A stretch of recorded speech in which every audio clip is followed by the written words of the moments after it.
Alright, that should be live. Playing Chien-Pao tonight for my very first time ever taking this to an online tournament. I played a little bit on ladder yesterday and today with this list. I'm not like a total noob with it.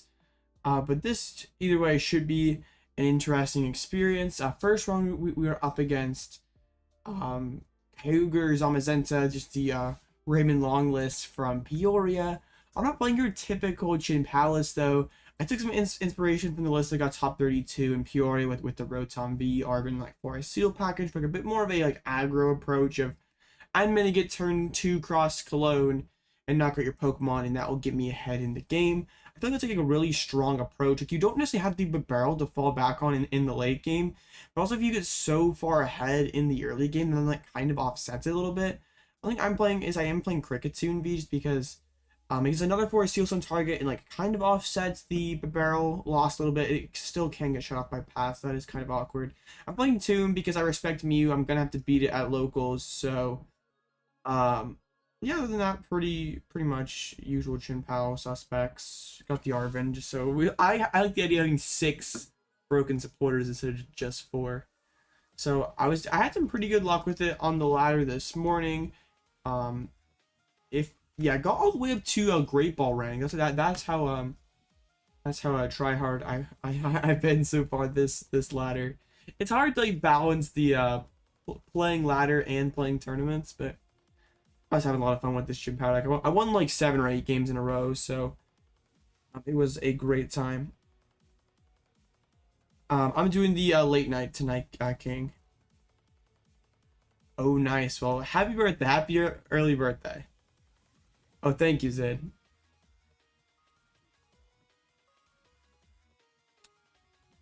Yeah, Kricketune really has not seen, like, I played it back in the day in my Mew 3 Aggro deck. It was a pretty cool, a pretty cool card to include because you're always playing your hand down with those like tag team supporters, but really hasn't seen a whole lot of play since. And I feel like it's an interesting option right now.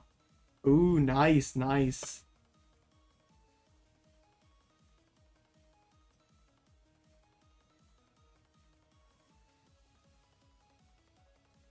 My opponent did check in. They were like kind of slow on the go there, but we're up against the Raymond Long Kyogre list, so I'm really going to have to get early Greninja to like really jump ahead. I want to be very careful with how I use my other Vs. Like I don't know if I would necessarily want to go Rotom early. It probably depends on how things play out.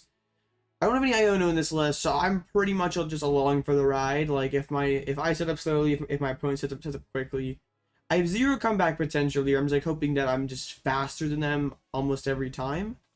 This is probably one of our tougher matchups, so let's see how this goes.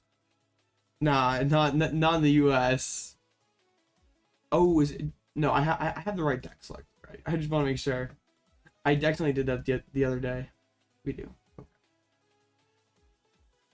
Yeah, here in the US, it's a 21, so bodied. Europe is weird though. They got some weird weird laws. All right. Distrust. Kyogre always bricks. Back on Tina. All right. Tina didn't do super well at Peoria. Kind of getting to go first is good. I don't know if like the upside for Tina's there right now. I guess maybe there's a lot of colorless hype going into Peoria, and that will certainly be down for Sacramento. So maybe that is the prime opportunity because like Zard still did well. Just Tina doesn't have like amazing matches right now. Like you do have one of the best Zards in the game. What?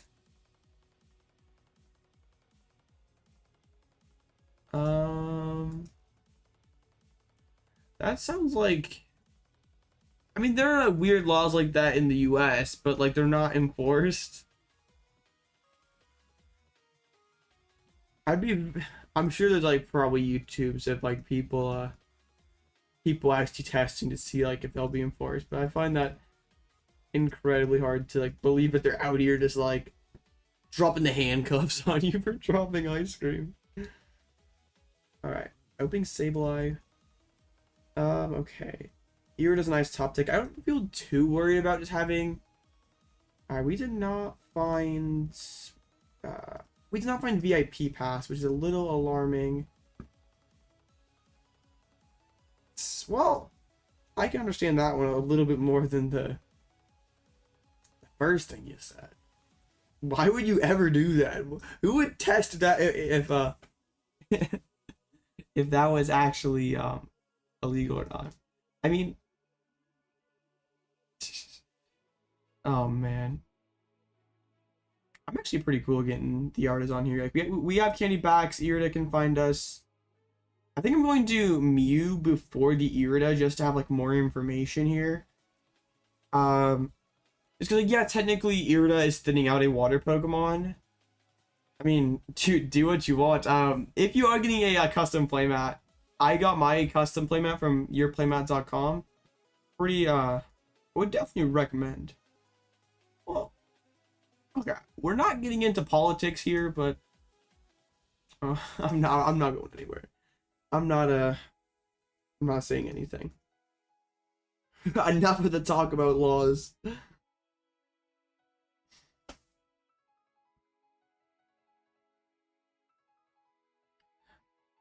I feel like if we hit a certain milestone sometime, maybe we gotta update the Alloutblitzle logo. No. Dog has been banned for trying to bait me. Okay, my man just whiffs Chorus. If we could somehow pull off the Cross Cologne play, that'd be pretty bonkers. Don't think we're getting there, though. We can still just use Chien-Pao and take this knockout. Artisan doesn't really do a whole lot. I kind of like save the Manaphy with like how weak their turn 1 was. We'll just go ahead and Irida, get the Chien-Pao. Maybe we just grab a Nest Ball, just to get the concealed cards going, get the Greninja on the board. Actually, Radiant Greninja's prize, so let's get a Hisuian instead. Okay, I did drop the energy turn 1, so like I'm kind of in a... Okay, Manaphy's prize as well. Okay, let's bench the Frog, let's bench the Chien-Pao, let's retreat. Let's Shivery Chill. I don't want to... Like, Vac does take the art away, but then, like, also I'm lost getting a Rod, and that's kind of weird. And also I'm, like, ramping their Lost Zone, and that's, like, also a little scuffed. I wish I was able to conceal cards and just better this hands, but unfortunately we couldn't. Maybe I should have, like, retreated first to keep the 70 HP Friggy on the board. Definitely could be good. I'm still like I played quite a few games with it last night and this morning. I'm still like kind of new to Chien-Pao as an archetype, and it's definitely a different style than what I'm like sort of used to lately. Playing lots of Lost Box, I have lots of control over what my opponent is doing, and something like Chien-Pao definitely does not have quite as much like control over that.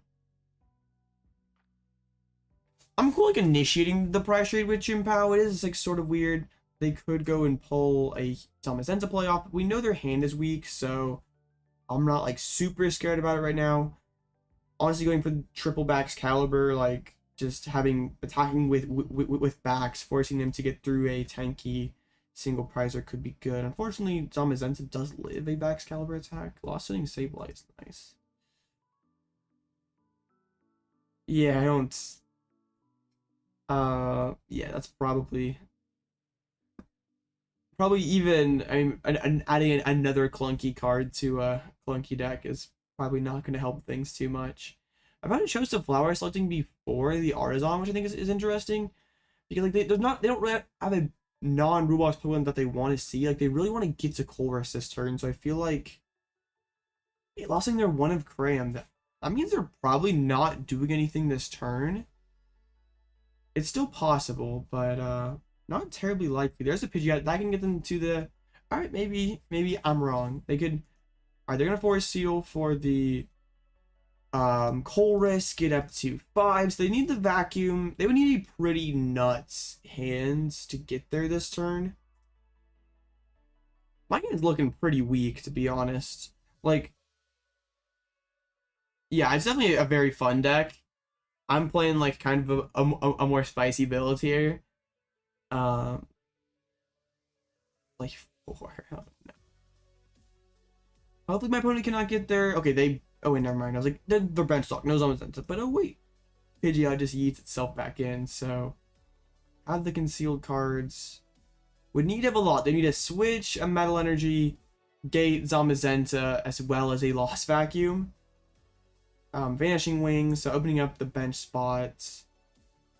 But if they can't get to Gate, they're not really doing anything this turn. And I mean, on the flip side, I'm not really doing a whole lot either. Like, at least this Chien-Pao is getting 2 prize value. So, like, not necessarily worried about this thing taking a negative prize trade. But I'd really like to just take both their Comfeys out of play this turn. That'd be the dream situation here. We'll just Shivery Chill. We can use 1 concealed card, which is nice. Hopefully that can get us towards, like, a PokéStop and an Irida or something. Neither. Okay. I don't really know what I want to do with this then. I probably want to play an Ultra Ball just so like I'm out of range of a multi-prize Lost Mine, I guess. So let's do this. Using a SER early is kind of weird. But we're fine. We don't like need a ton of energies in this matchup. I want to get I want to open up the door for a multi-prize Lost Mine. Also, just like swinging with backs as an attacker like isn't bad. So we'll do that, and I'll just take the knockout here. I don't need to drop the second energy because this could be concealed cards. We're not playing any sort of hand disruption, so. Oh no, you have a stupid deck idea. Oh dear. Okay, that I can find Manaphy. That's not bad.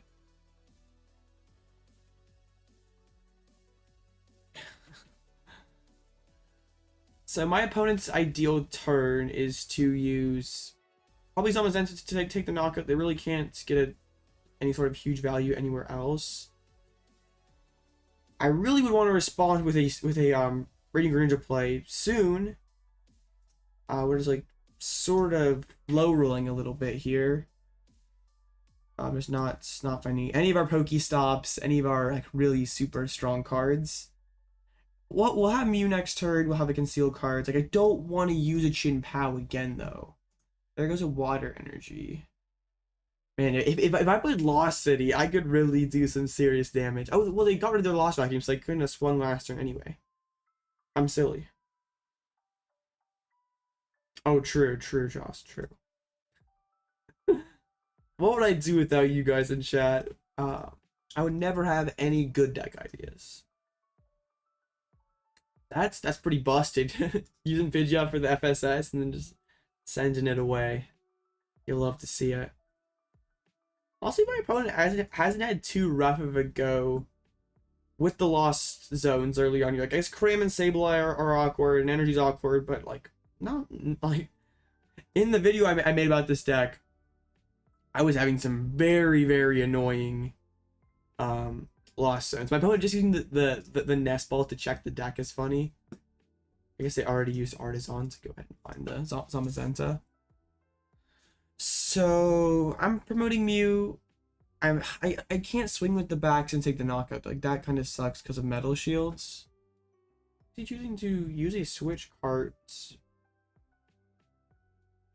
for net Chien-Pao Xard? I mean, you do you talk, but I don't think that's it. No, we're not cooking. Alright, top deck Irida would be pretty nuts. Top deck, yeah,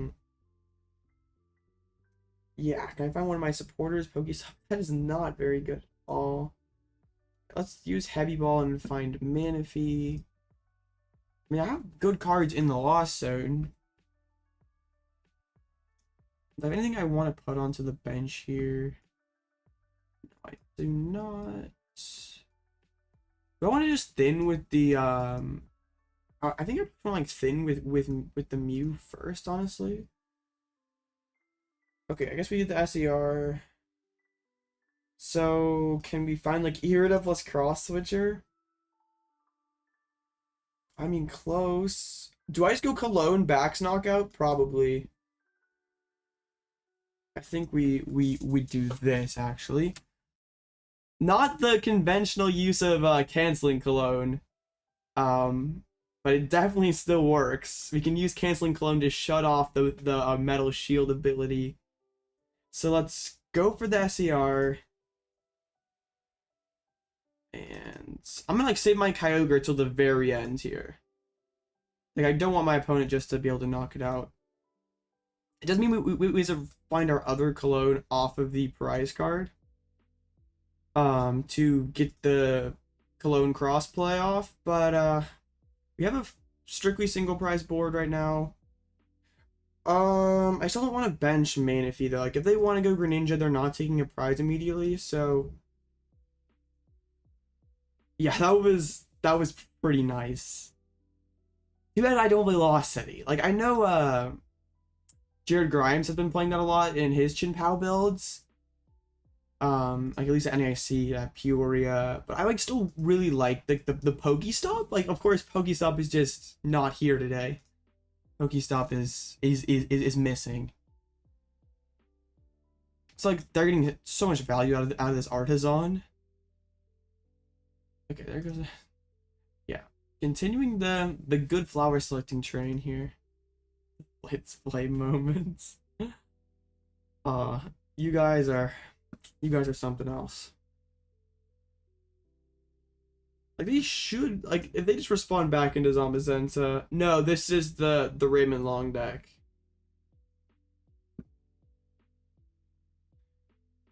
The other Cologne being prized is very annoying.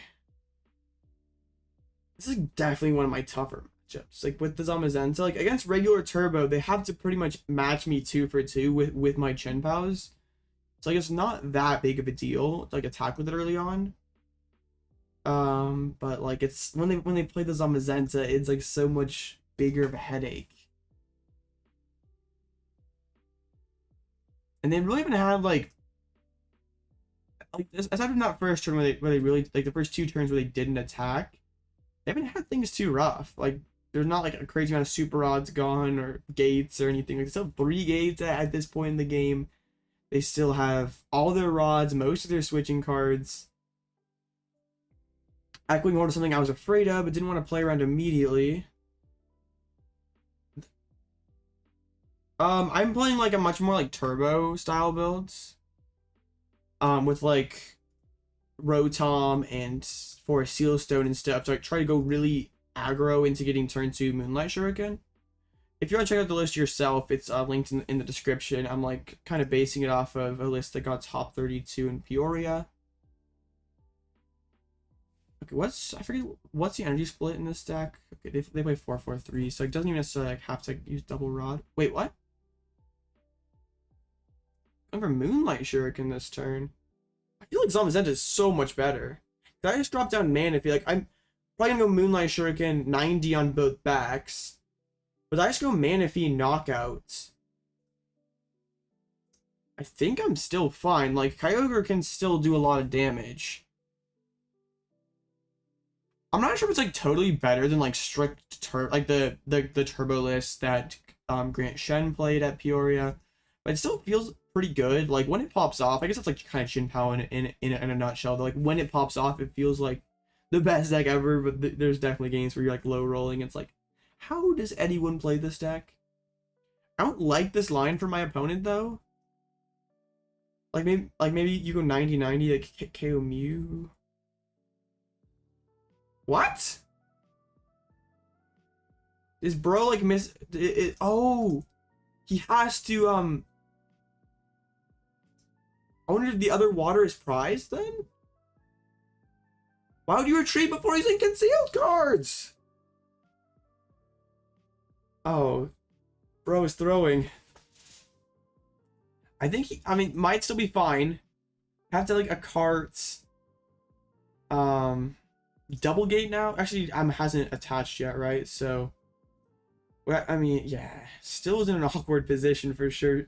Should not have retreated. I guess it was like just kind of like tilting after like miscalculating the Radiant Greninja. I still think Zamazenta was the optimal line all along. So it looks like my opponent's gonna like probably prize their other water energy. Doesn't have the super rod. Well, no, they have the other rod. Oh, but the water was on the Comfey, so they have to retreat it off. But why wouldn't you retreat into the Greninja then, if that was your plan all along? And so it just has to burn a switch card, so I'm cool with that. Alright, hopefully we can just rip Canceling Cologne off the prizes here, so we can just finish the game with the Moonlight Shuriken play. So my opponent's gonna KO Manaphy probably at 90 on one of these Baxcaliburs, I would assume. Maybe even Radiant Greninja. Actually, probably Radiant Greninja is the play. Chien-Pao. Why would you do that? The math does not work. I don't need to bench Manaphy now, though, right? No, I probably still do, because Kyogre can still win it. I need to boss Sableye. I guess bossing Sableye forces Rod. Not a horrible call. Actually, I can't grab anything with heavy, so let's.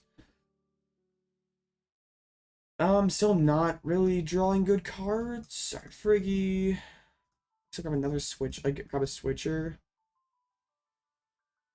I bench Manaphy because Kyogre can win the game next turn.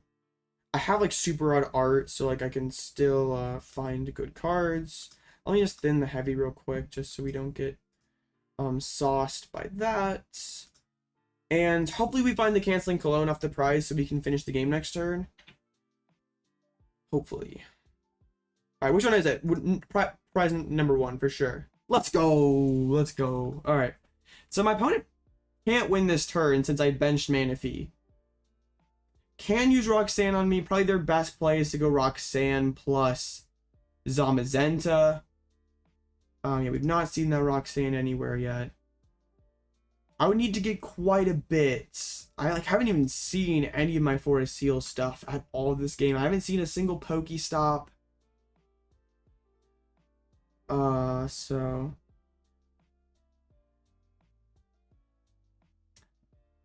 yeah. But they couldn't even double KO it anyway. Because Sableye's only doing 120 and both backs have 70 left. So if Radiant Greninja was 100, rope. I just go into. I'm gonna go into the Manaphy. I don't want to just get the other back stuck. Yeah, Bax is 160, but Greninja will be doing 90, so they both have 70 left. If it's 150 HP then. Alright, this is bad news. But it's gonna KO Manaphy, so I can get back into the Chien-Pao. Yo, Arven's pretty gas. Arven is Nest Ball and Kricketune. My opponent still doesn't necessarily even have it next turn, right? I guess could set things up to be able to win with Lost Mine next turn. Because I could always just grab a suit. We'll see how they play this. Because yeah, definitely killing Manaphy, then has 5 counters left. Probably should put at least 1 on the Chien-Pao. So they can win next turn. Yeah, they're gonna just put the rest on the Chien-Pao probably, or. Okay. So we have lots we need off of this. Just combo, I guess, off this Arven. PokéStop would be clutch. PokéStop could get us pretty far, but having a 28 card deck, it's not ideal. We like to be a lot lower at this point in the game. Do I promote the Chien-Pao? Because I'm like losing next turn, so it doesn't necessarily matter too much if yeah, because Shivery Chill thins, so I definitely do this. I have 1 energy in deck that I can pull out. Tomb is so bad. Like, Tomb is one of my worst cards to find. Because I can't bench it and thin it out. Okay, I'm just gonna get.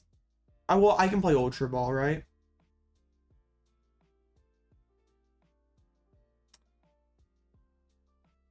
Okay.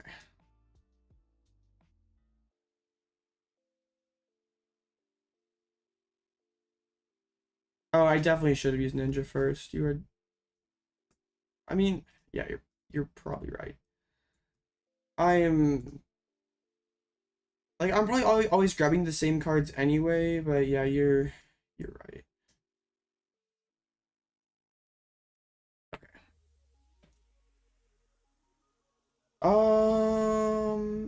I don't think I can win then now, right? Because this gets energy cards. I can find one of the pieces. I need a PokéStop and hit all 3 good cards. That's what it comes down to, I guess. Alright, PokéStop.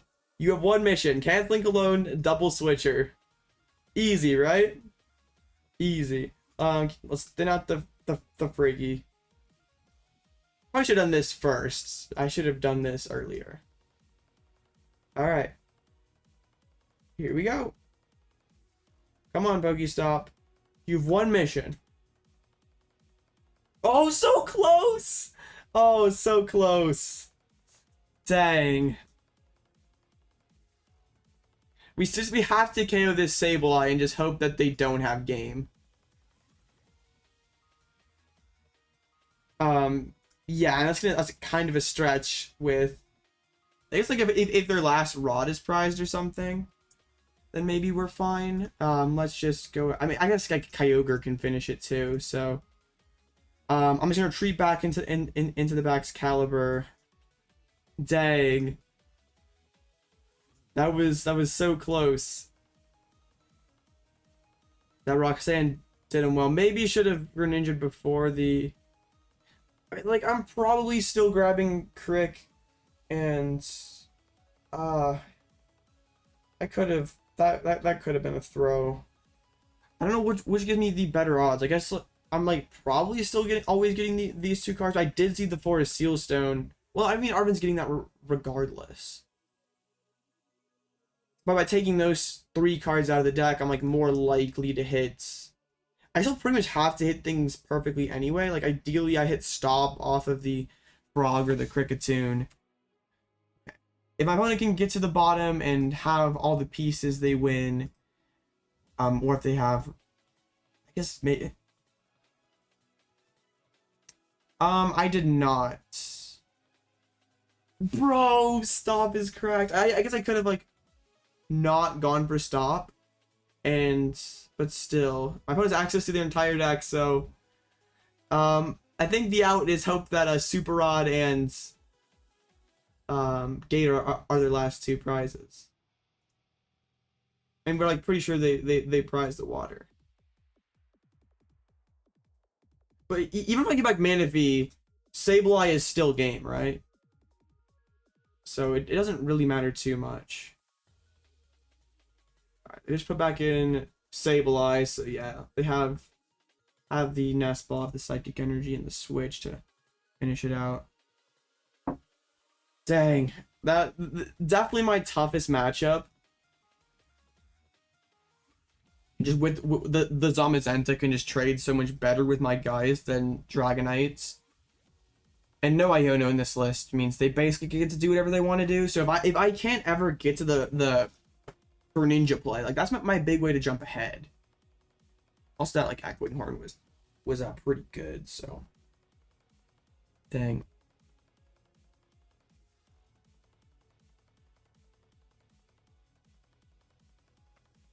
Oh man. Like we set up, but like it wasn't terribly like we got the turn 2 backs. We were like, swinging turn 2, but like we didn't have a whole lot of the extra stuff. Like Chien-Pao has to get a lot going early. That's fine. That was a good game. Just couldn't quite get there in the end. We just like sort of had to hope that it couldn't get to Roxanne. It just like kind of sucks not to have stop for most of the game. Because like ideally by that point in the game where they're playing Roxanne, our deck is pretty much just straight gas where like PokéStop is just hitting 3 good cards. We did get pretty close on like the PokéStop to 18, on with 18 in deck, finding the exact 2 cards that we needed. But we did not quite get there. Actually pretty close to time. So let's check out the metagame here. How many do we even have? 217. Is that enough for a second phase? Actually, no. Only 8 rounds. So, I mean, that's like not bad for my sleep schedule, I guess.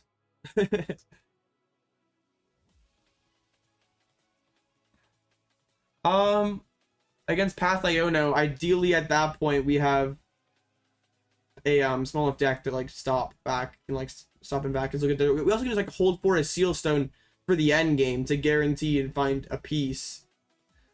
Like it's definitely a scuff. Like also barrel isn't perfect either because another stage 1 we have to set up. I guess like you're forcing a lost mine on that.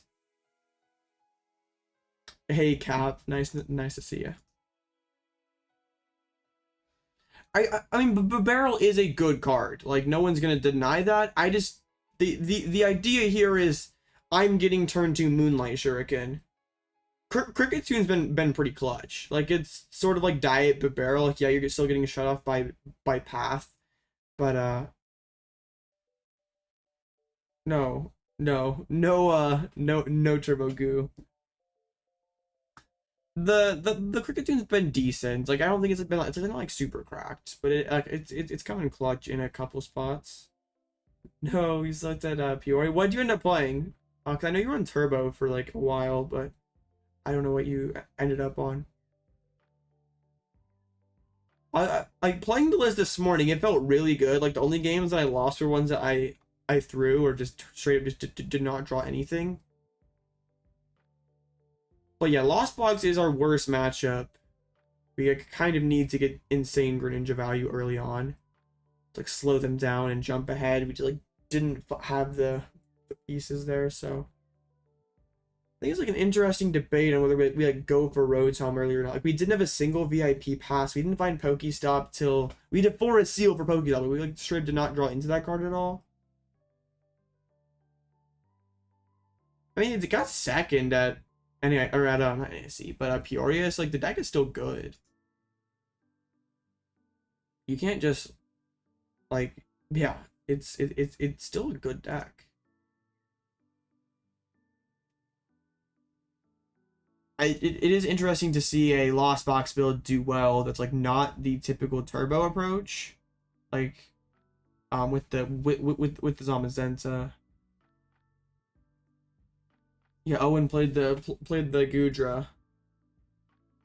Goodra was the call. I was telling you guys that for forever and no one listened. I'm just kidding.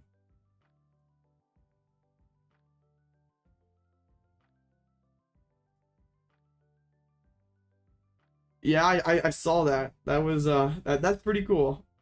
But you dodged me at League this last week. Were you just like too embarrassed to show up after the no show? You'll be there this weekend though, right? You took shoes out of your deck. Okay. I know they Mellow Magikarp I think had him on his podcast, right? I didn't watch it. I'm subscribed, so I saw the video. Hey, all right. I'm still not entirely sure what I'll be playing for the challenge this weekend. I was thinking like, you know what, against our local meta here, Chien-Pao seems like a pretty solid call. But Chien-Pao is also kind of a brick, so all right, next round's up. We're getting some Rhydon, it looks like, with a Zapdos EX, but no Hawlucha. Radiant Alakazam Zapdos. Well, now that's interesting. It's like a mix of everything. Like there's like not the one thing that really scares me is Mew players because there's like one potentially two Mews. The best player in the room is gonna be playing Mew, so that is like kind of frightening. So like I have to be able to beat Mew. I should be an NIC captain. I should, but I can't. I can't guarantee it. I did. That was very depressing because I missed Lugia turn 1, and then Licky Tongue like stalled for like 6 turns, but I couldn't find anything. Like it was just like so bad.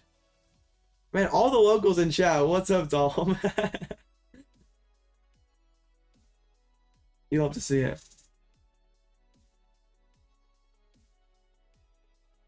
Use all his luck in Peoria.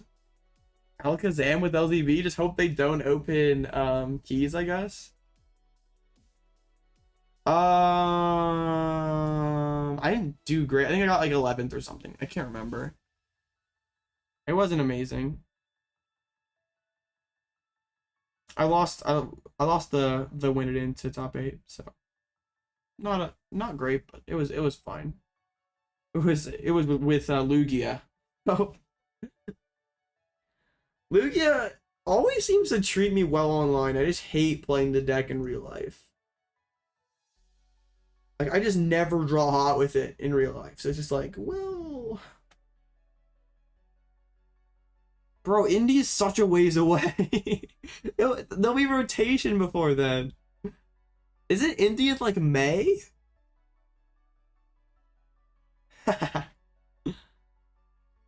Oh, were you playing the... Oh, the special, like, Giratina list? Yeah. You 100% cannot make a call for Indy when there's like 3 sets and a rotation before then. Oh, is my phone just not gonna check in? That's lame. Alright, well I guess we gotta go over to the check-in page. At least come on. I guess just the Alakazam Zapdos package is just too much sauce.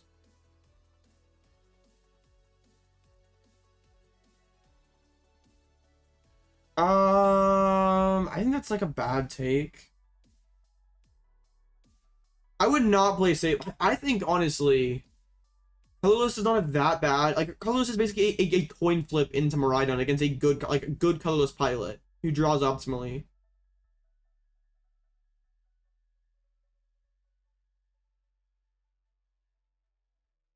Yeah, that matchup is tough for you, but like colorless stock is that's down after Peoria, so I think Tina could definitely be the call for Sacramento. We'll see, but with like colorless being, well, of course this could be prime opportunity for colorless to bounce back, or single strike or something to bounce back. I mean, I don't think that's like the most productive use of your time, Captain. Just with like how different, with just how different the metagame is gonna be. Like there could be decks today that's just like, I like that deck. I just got beat by that last round. It's definitely a good deck. I might bring it to the challenge on Saturday. You never know. You know me. I like Kyogre.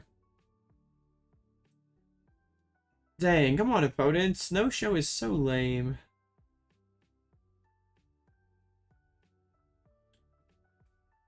I tend to like, if I'm going to a bigger event, you math room, uh-oh.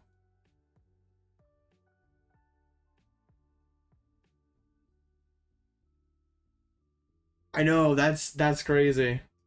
I don't know, I'm probably not gonna get to all of them though.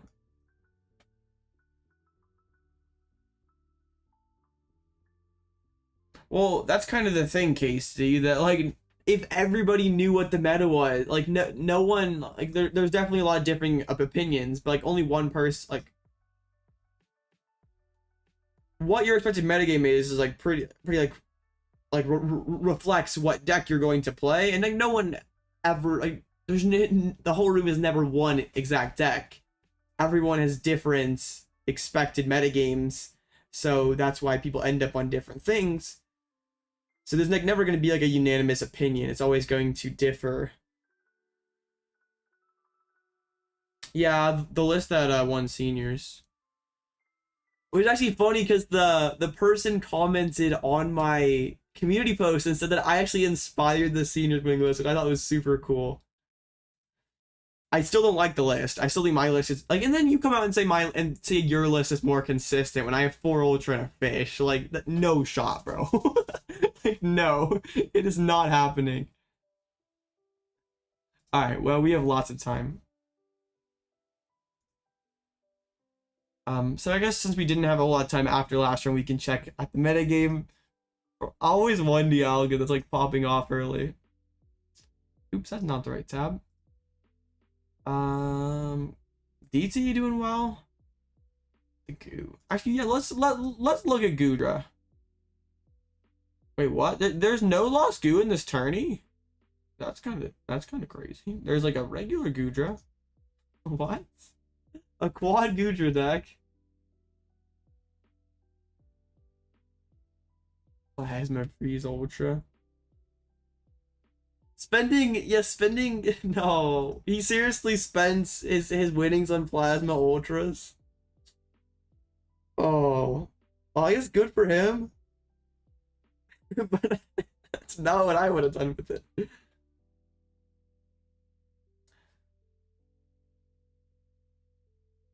Well, it's like probably similar. It's like the Yokohama 60.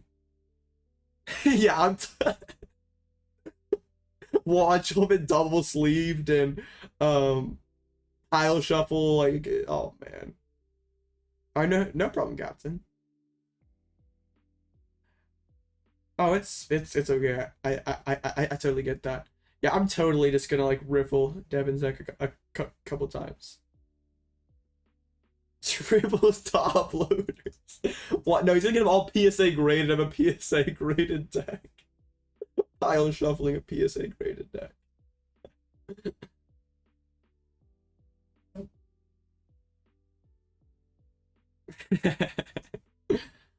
Oh man, I mean 1K for getting top 32 is a pretty sick. Oh, it's always, I'm always very appreciative of everyone who stops in for it doesn't matter the duration of time. It's always happy to see you in chat because I haven't seen you for a while. But I totally get that things get busy. Hey, nice Nim. Max rarity PSA 10s. I don't think you could technically do that because like just like how clear sleeves are banned, you could like have like you could tell what the card was based on like the damage of the back. But that'd be funny though. I want to see someone roll up to like League with it and just like be like pile shuffling their PSA graded deck. Maybe that was Azul's play when he like got like his whole OCIC deck graded by CGC. Like he was gonna like roll up to a tournament and and pile shuffle his deck. So are we doing something interesting? Are you talking about like this one? I don't know.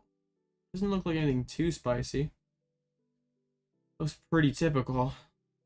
It's like the supporter lineups, like Bruno. Or you're talking about like Hisuian Zoroark? Because Hisuian Zoroark is not doing anything. Actually, not playing the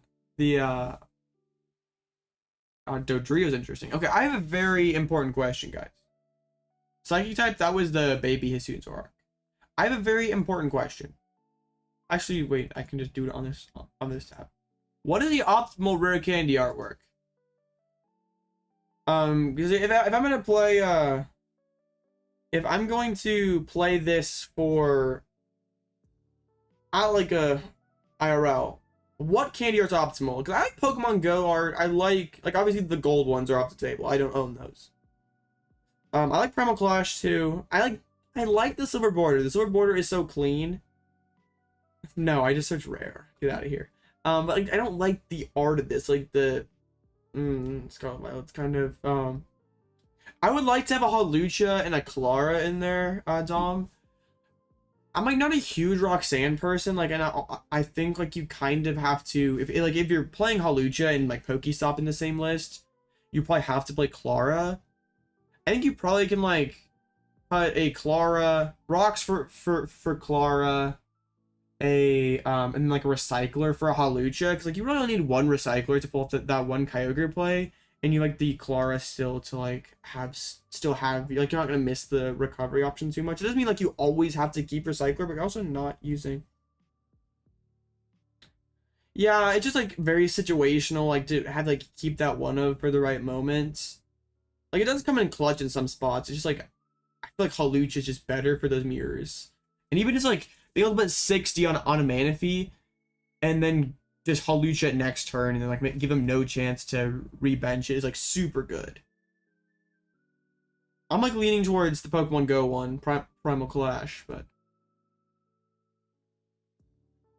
we'll see. We have a tournament the next 2 days, so might end up on Chien-Pao. I mean, it's just a league challenge, so we can bring the heat. I guess if I know someone in here in chat is playing Palkia, or not playing Palkia, playing Zabuzenza Kyogre, I gotta maybe rein the Chien-Pao in here a little bit. Ooh. Bro, finding the pre-release one in your bulk, that's pretty epic. Alright, I guess we'll play a ladder match with this. Getting a no-show kind of sucks. Like it's gonna tank my resistance. Kind of funny that like this late night isn't super well represented because like Sacramento's this weekend. There's people who like are probably want to test for that. Like I know this format's getting kind of stale, but like I mean, very rare do you see one of the evening late nights here, like evening US, not have or not hit the 14 rounds. Yeah, I really like Hawlucha in my Kyogre lists. Like here, I guess I have it built here somewhere, right? Yeah, I was just playing it the other day. I'd probably do, I don't really care for Roxanne too much. So I'd probably do this. I'd probably do this. And yeah, bust a deck. No. Yeah, could be. I think this metagame just like, even though it's like relatively, like it's one of the most balanced and interesting metagames we've had in a long time. It just like kind of gets repetitive when you don't have any sort of like new cards like drastic. Like yeah, we had Charizard, but just like overall there's not like a whole lot of like new impact trainer cards. It's really just Charizard and a little bit of Mew EX from like the last two sets. It's cool to still see people innovating. It's like really hard for like something like totally like rogue and new to come out and like totally shock the world when the metagame is so wide open. It's like unless you like nail the perfect 60 for the perfect weekend. I don't think it will, because like Iron Valiant, you have like the ability I don't think like makes sense in the structure of Gardevoir, and the attack like isn't doing enough damage. Like it's only like 200, right? So like if I'm putting a 2 in the active spot, I want it to be Zacian just to blow something up. Like just putting 2 damage on the active spot like doesn't really do a whole lot for Guardian. Like it's not really much of a math fixer. Even 220, like probably at that point in the game, like you're like then you're just going like boss Valiants, but like then at that point, why aren't you just using Gardevoir, like putting your big Guardy in the active spot, using it?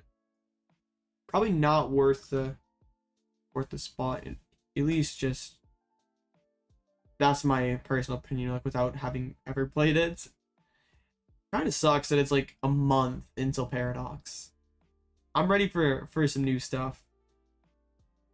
I'm excited though. Have some cups the first weekend that Paradox is legal, so that will be pretty cool. That's the dream, Casey. That's the absolute dream. I mean, yeah, that'd be pretty sick. I would say pretty low because of the past 2 results, but yeah, I mean, you never know. There's a lot of busted players out there in Canada. I think it's funny because like some of the like some people will say like, oh, Kyogre sucks. I always beat it. I always beat it on ladder. I always beat it at league. Because like in the hands of less competent player, Kyogre is just like strictly worse build of Lost Boxes. Like way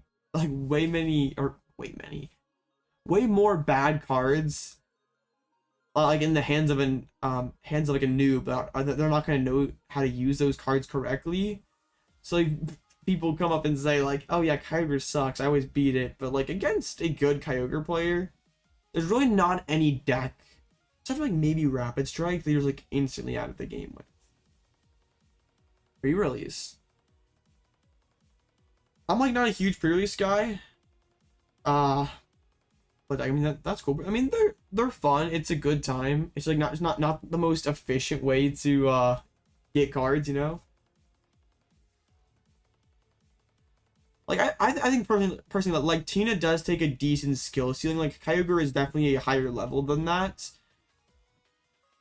But like Tina, the skill ceiling is there, but the necessarily like the ceiling, like the overall power level of the deck doesn't necessarily match the skill ceiling, at least in my opinion. Like Kyogre, it has a higher skill ceiling than Tina for sure, but also has a much higher power level, or maximum power level. Oh my goodness, Midnight Paradox pre-release. That sounds interesting. Definitely not for me, but I guess if they're hosting it, they probably have interest. So, but with all that being said, like after the results from Peoria, I don't know if Classic Turbo. I feel like Classic Turbo is lower on the skill totem pole than Tina personally. I think like Sablezard is at like the very bottom. I think then you have Turbo, then you have like Goodra and Tina in a similar tier, and then you have, of course, Kyogre. Like Kyogre is just a different breed. Oh yeah, I want to look at like I saw this cut from the first late night, and it like kind of surprised me. You did not have this on your bingo card. We have Arc Slacking winning the events. We have Art Coco in top 4, a Snorlax, we have a Sablezard, we have a Lost Boxzard, and this is a Lost Charizard EX hiding as a regular LZB. Charizard EX is a pretty low skill deck, honestly. Like, it's not... There are things, definitely decks that are harder, or no, there's definitely decks that are easier. Like, I would say Miraidon is, I would say... Lugia... No, I don't think Lugia is, honestly. I guess. I guess, Joss. Charizard definitely is pretty low on the skill spectrum.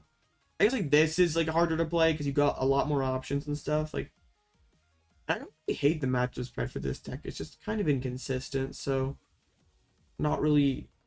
You kind of have to like you have an insane matchup spread, but you're not getting into the game super often, so a little bit, yeah. Lugia is actually a fairly tough deck to sequence early on. Yeah, I would say that Lugia is pretty tough to, like, not like there are definitely decks that are tougher to sequence. Don't get me wrong, but to like unlock like that next level of Lugia, like there's like some sequencing nuances that like you can get like that like you couldn't just hand the deck to someone who hardly played Pokemon and expect them to play it at like peak capacity, or I could hand someone new Miraidon and they could probably do decent with it. Like they probably wouldn't win a tournament just because like they're new, but like the deck's inherently pretty simple. You're doing the same thing basically into everything. Like I'm going electric generators, I'm going Raikou. Oh, you knocked out my Raikou? I'm gonna load up a Miraidon, I'm gonna drop Pat to the peak, I'm gonna play a judge. Like it's everything's very scripted, so at least if you know what you're trying to do, like it's very easy to act. Like things like Lost Box, even Guardy, they're playing off script a lot. Like you can kind of script out matchups a little bit, but like just with the randomness of flower selecting, things can definitely go off the rails sometimes. Generator set for sure, Nim, for sure. I'm doing fine, Blaziken. How about you? Still a little bit under the weather, but we're pushing through. No, Dog, get out of here. It was crazy that we had that Georgia moment in the Discord earlier. That was pretty fun. No. Alright, I have to ban Zid and Tog. It's a very sad day, but I will not let this propaganda. Yeah, I agree, Casey. Just like the amount of options that these decks have, it's just like I'm not necessarily too bothered if I go second. I'm not necessarily too bothered to any one particular matchup. And also just like the amount of options means I can pretty much outplay anything. So I personally like people who say Lost Box is boring. I've never played Lost Box. They just like are tired of facing it, I guess. But like the deck really is very fun to play. Just like the amount of nuance that it has. That was crazy. Yep, Banhammer's here. Sorry guys. I'm gonna make Burnett a banned word in my chat. Nah.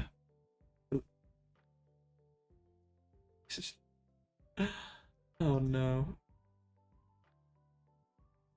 Well, yeah, sometimes second feels better because like at least you get that chorus to like supplement your first turn. Because like sometimes you like you go first, have chorus, but you're just using like one flower selecting and praying that gets you VIP. It's just like become a meme name. Like, there's one person who plays like plays this build of Lugia, and we consistently made fun of it.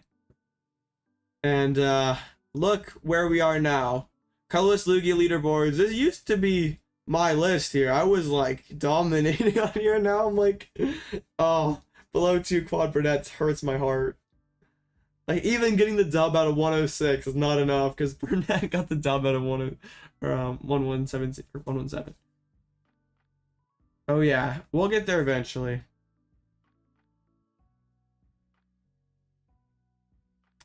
You beat Burnett? Is there someone playing Quad Burnett tonight? Oh no. They will be publicly shamed. So Tog is playing Tina. Oh, drop. Not Quad Burnett. Absolute cap. I have a few cups in November. I got a challenge this weekend. A last stream. Alright. Fine. But I should have a couple cups at least in November. So getting back on the world's grinds. Yeah, Tog's out here baiting again. I don't know yet. I have to be careful because I know there's ears in chat. I guess whatever. I'm scared of Dom though. He's not afraid to just tech anything. Like that's kind of the scary part. Like playing double Drapion. I always have Goodra to fall back on because like the deck is busted and I feel incredibly confident with it. I guess Lugia is there. I hate the deck, but it exists. And it's probably going to be between Goodra or Chien-Pao, honestly. Like, if Chien-Pao runs well these tournaments I'm playing today, tomorrow, there's a lot of, like, newer players who just go super crazy on benching against Urshi when, dang. Yeah, they go super crazy benching against Urshi, and it's just like, well, Manaphy doesn't do a whole ton against Urshi once they get their setup going. Like, if they get the double intel, Radiant Alakazam, that Manaphy just gets wiped away in one turn, and then Rapid Flow can just destroy the bench. It's not just about benching Manaphy, it's also about not benching a ton of other little guys that can get knocked out by Double Gunner, get Yoga Looped, get Rapid Flow. Like, you have to find, like, the right balance there. And a lot of people just, like, do the same strategy they always do up against Urshi, like, except just put Manaphy on the bench, set up all their guys when, like, you kind of have to be a little more conservative about it. You either have to just go, like, full aggro and just hope just, like, run them off the table. Nice. You just, like, go super aggro and run them off the table, or just go, like, super conservative and, like, try to grind them out well, because, like, their damage output is kind of low, so, like, depending on the deck you're playing, like, if you can reach that, like, break point where you're both two-shotting, like, I know sometimes they'll have Cheryl to, like, be able to heal the damage on their guys last a little bit longer. I guess, like, Urshi's kind of a brick, loses to Lugia, and doesn't have a great Mew. Probably. Maybe. So, we'll probably have membership eventually. How many people would actually, like, pay, though, and pay to support me with, like, a couple extra perks? Like, maybe I'd want to make it worth it. Like, we'd have emotes. We'd probably have, like, other stuff, too. I don't necessarily know what I would do with it. But first of all, I don't know if someone was, if there's honestly, is there interest for that? Like, if I were to give a couple perks, would like people genuinely be like, yeah, Blitzle, I'll give you $5 or something like that? I mean, that's no problem. Just being here in the streams still means a lot. Okay, what is Liam playing? He's always playing some sort of crazy control deck. Even back when we were both in juniors, Liam always had the heat. I appreciate you, Casey. Cloth, the other oh, don't tell CJAP. They got the other Mawile in here. I mean, this is like Sander control, I guess. Like kind of the counterbox control deck. Not playing. Yes. Yeah. The cloth is kind of interesting. Like, what is cloth for? Doesn't cloth discard the energy if it gets swung into? So what is cloth good against? Like Tina just one hits it. As like Charizard, it's incredibly awkward for them. Like, you're not taking prizes. They're having to like just discard energies just to swing. I guess it's kind of awkward for Mew if you get a Bravery Charm on it, but like you're probably just going a Aleki, Yveltal, Hammer spams. I don't really get that one.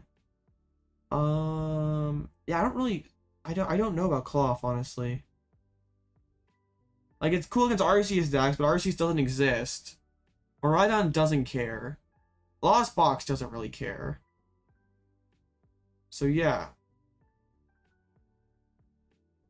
Yeah, there's no Radiant Greninja. Lava is kind of underpowered. Yeah, like early game Judge is. I don't know if you need Clef Key. Like, you can kind of like, you have Penny Loop as an option. You could like kind of win those War of Attritions with Sisters. Then if they try to break your Penny Loop, you can go and like Bouffalant Hammers and like try to just stick that one Pokemon in the active spot. If you send it, I can check it out. Liam is 2-0. I mean, Kyogre, or not Kyogre, but this would be free. Like, you literally just mimic you and win. And Guardy would probably be relatively easy. So, definitely do not want to face this. I feel like, though, if this deck gets, like, judged, like, against, like, the Grabber Mew deck, like, it's probably scooping fairly quickly. Like, I know there's, like, the disruption here to, like try to get back into it. But, like, you have two draw supporters. You have Cleffa. Also, just against this, I'm dropping Tomb if I'm going first, so you can't Rotom. Like, a lot of your draw is just dependent on Rotom. Yeah, I'm going. I mean, like, I guess. But still, like, if you're getting bricked out by Judge, then what does it really matter? Like you're right, but there's also only 4 ways to find, like, what? 1, 4, 5 ways to get Tomb on the bench turn 1. Like, it's not super, like, there's like not a ton of ball search either. I mean, you kind of have to have a lot going on to be able to beat everything. Like, that's just kind of how control works in this, has to work in this meta.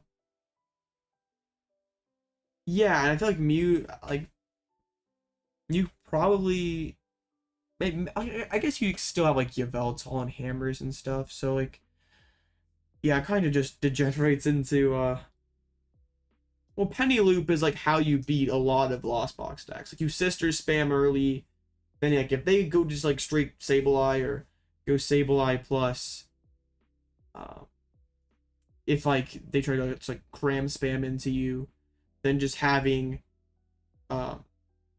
any every single turn, and then like if they try to go into like Dragonite to like start just one-shotting your Regielekis, then you have like Bouffalants and Hammers you can go back into, and like hopefully Sisters will hit a couple rods to like make their like more difficult. And if they spend Vax early to get like super turbo, Charmed Luxray can be a pretty devastating card. Just like snipe one of those gates or rods or something. It's like pretty integral to one of the most important matchups in format. So like I don't know, like the other Mawile is like kind of weird too. I guess it's just for Mew, so you have like another way to get rid of energies. But also it's from the hand, right? You have no like Ultra Balls or anything. You just have like high roll into this card. Like, you're using Forest Seal for this one particular card is kind of bad. Cloth is when it gets hit into takes any sort of damage, your opponent has to discard an energy attached to their active. Yeah, I don't like this Mawile either. Like, you use so little surge for it. Like, how are you ever getting it when it's powerful?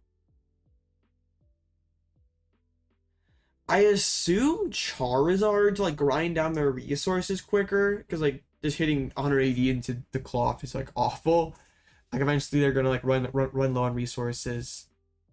But like I don't know. It's like kind of cool against Mew if you can like charm it, but like they play Vac, so yeah, I'm not entirely sure. Liam is definitely a big brain control player. So like I'm not like I'm not out here doubting what he's playing, but we're up against Charizard. Okay, this is one of our best matches with a Radiant Heatran. This probably is the Dex. I don't like your Goodra deck. Which one was it?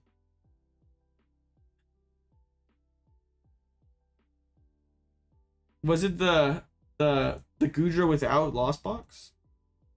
Like the regular Goodra deck? Why do you sometimes play Pumpkaboo? Because like Lugia really needs to get its ability on the second turn, and one of the ways that really it can be hindered is if it gets passed early. So just it's more ways to bounce path to the peak.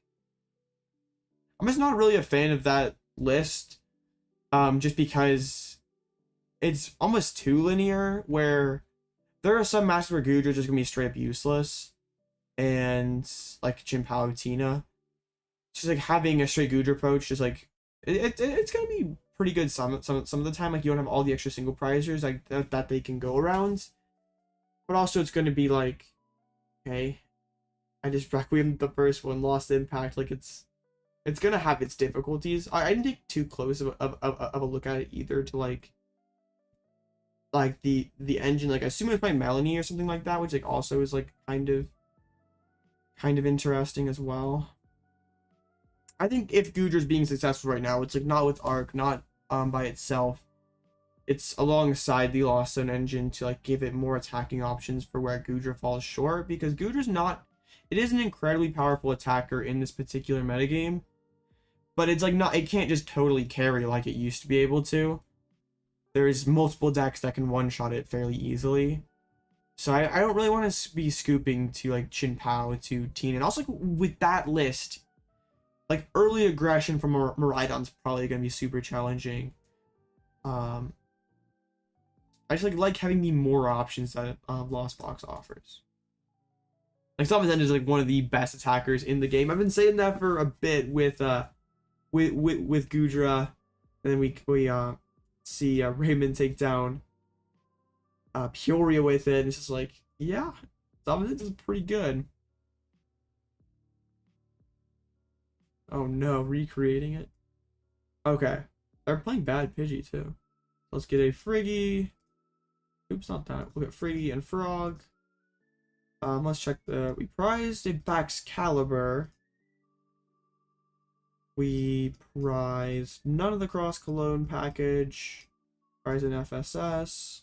We prized PokéStop. But not too bad all in all. Alright, let's retreat, get the Shivery Chill rolling. Like, I could have concealed cards first, but just would rather actually draw good cards here. Now the question is PokéStop first or Greninja first? That's like kind of a... I don't know what the proper sequencing is. Well, seeing the cards that we saw, I guess PokéStop first was pretty good. Watch me mill my Baxcalibur. No, busted deck. So let's get down another Friggy. I'm still doing this even though the Bax is prized, just because it's too important. And this is like Rotom. We finally get to show off the Rotom. It just like makes our hand even better. Like our opponent has to like, okay, cool, Call for Family is neat, but like sort of defeats the purpose of playing 70 HP Charmander if I can just still go 70-50 and take 2 prizes with Lost Mine. Like, Call for Family is just, like, too niche. Like, I feel like the Lost Mine multi-prize play is going to come up more frequently than, actually Call for Family being good. And my point having to use the Entei probably just to find Forest or find Iono just to like get rid of our monster hand is kind of a dub because I have to bench Entei and that's like super easy, delicious surprises for Chien-Pao. Like my hand's honestly not incredible despite playing Iono. I guess like I still have like a pretty good hand, but it's not like just absolutely like I'm devastated to get Iono'd here. Like, I don't have a single. I haven't seen a supporter card yet. Another Pidgey. Wait, what? What did they Forest Seal for? It wasn't a supporter card. And no Manaphy. I just what? I didn't even need the Cross Cologne. Is Manaphy prize? But then why did they Forest Seal for it? Dang. Opponents out here. You never know. Okay. Ultra Ball is kind of good. Alright, let's play an Ultra Ball, shall we? Yes. Ultra Ball. We don't need Mew. I don't need PokéStop. Let's just get that guy going. I don't even need to play the SER this turn. Like, that's insane. I can just keep the Forest Seal chilling on the bench. Like this is what I was talking about earlier when like people asked me like, oh, you're weak to like Iono. If I can just do this and hold the Forest Seal Stone, like that's almost better than Barrel. Like I know Barrel can like see lots of cards, but they're not always good cards, you know? Having like a comp search late in the game is no show at 2-0. Oh, you'll love to see it. I just KO both Pidgeys, like whatever. Like if you're swinging into Charizard next turn, I'm just gonna one-shot you with Chien-Pao. Hey, what's up, XR? Oh my goodness. No show at 2-0. I mean, I got the no show last time, but that was at 0-1, so. Hey, the other backs was a nice rip. So I guess my opponent in an ideal world has Candy, Zard, Boss, KO Chien-Pao.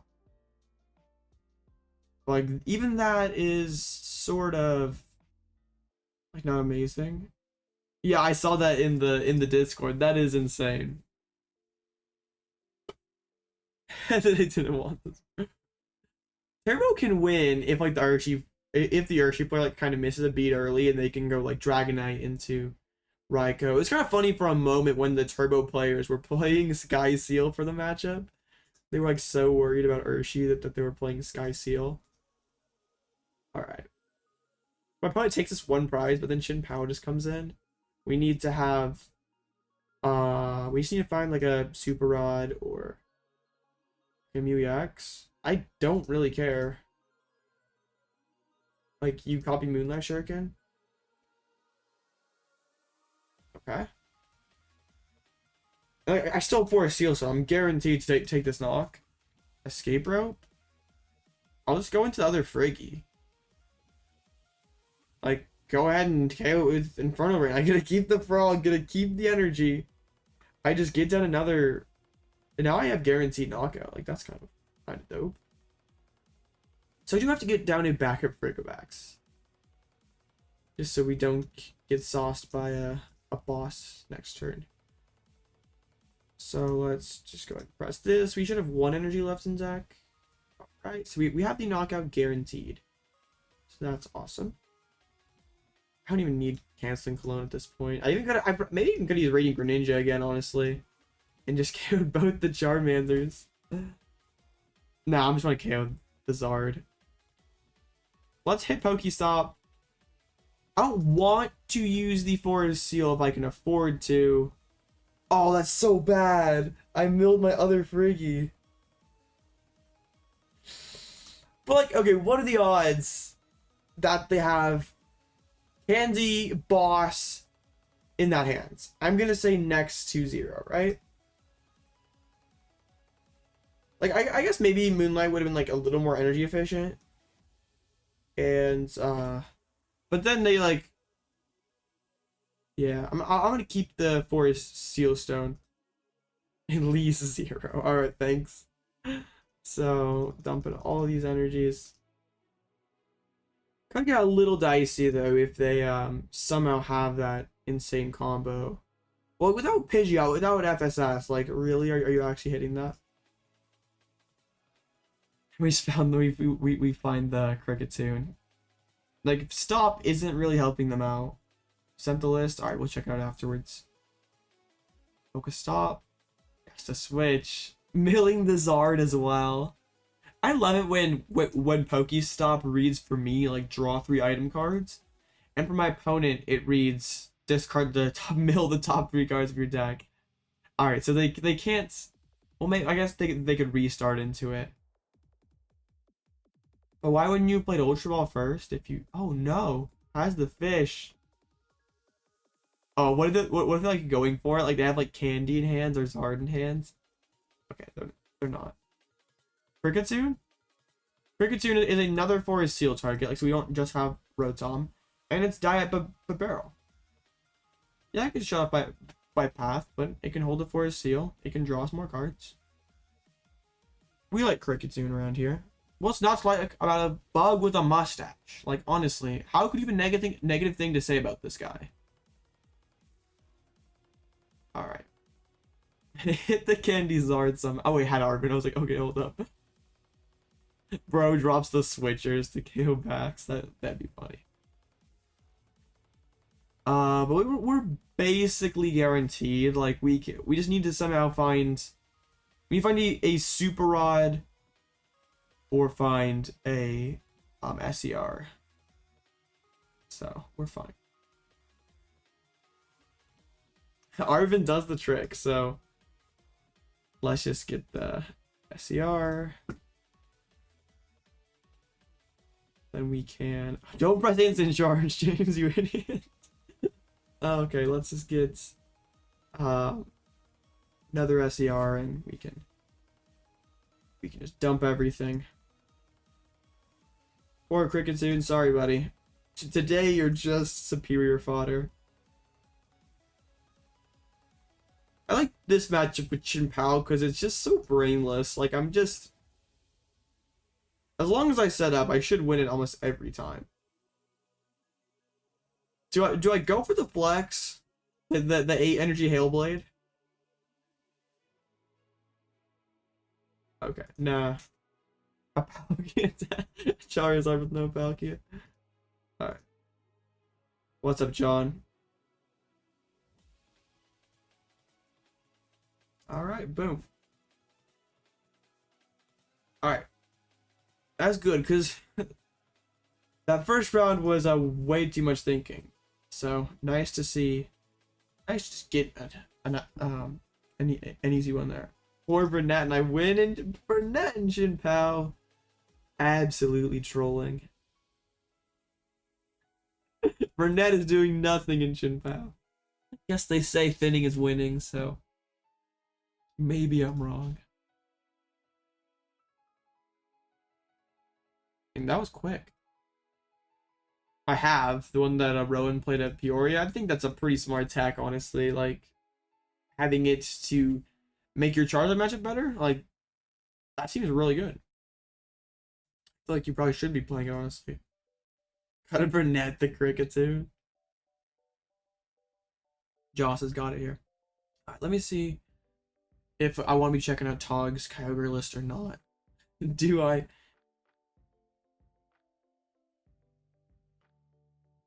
Let's see. Alright. What am I even looking at? Oh dear. This is a disaster. Okay, let me pull it up real quick. Oh no. Hog always has the heat, I guess. Oh my goodness. Just one quick glance and I already can tell that this is a disaster. Okay. Of course on PCGL mobile, so it's... Can you not put it... Can you just please next time put it on the limitless image generator so it's like so much easier to look at? Please and thank you. Alright. I don't know if chat's ready for this, honestly. You meant when you said you were afraid of me, you were not kidding. And You don't know how. You press the export button, and then you copy paste it into Limitless.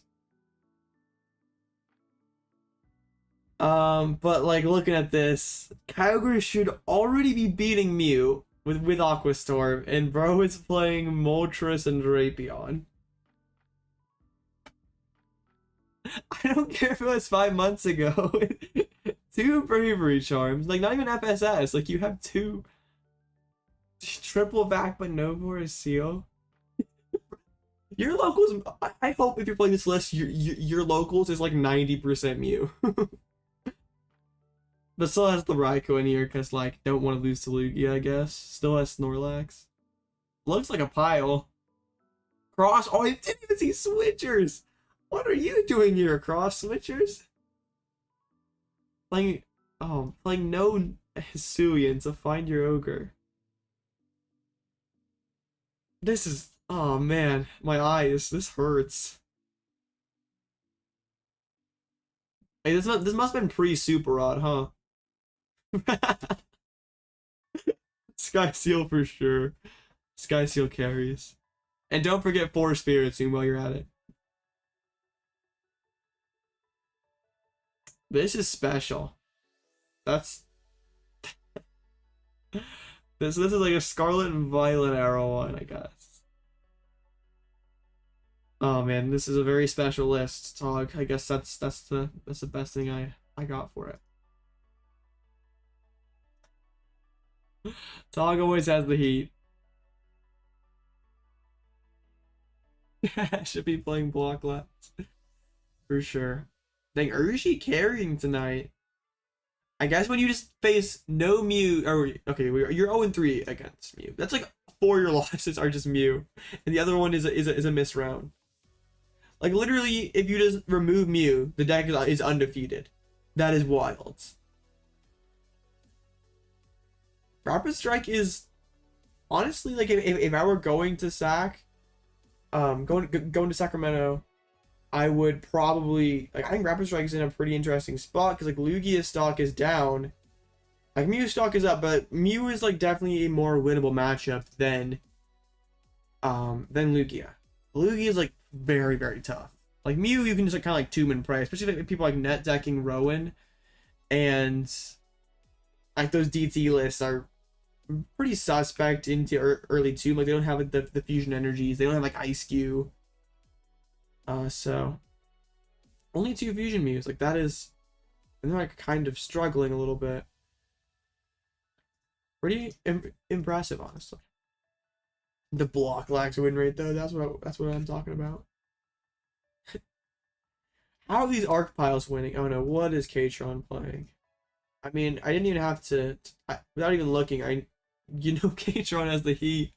Arc, Urshi, Flying Pika, Vulpix, got a Mawile in there for good measure, got the Echoing Horn. Don't ever forget Echoing Horn. I mean, Katron did top 8 in IC with an arc pile.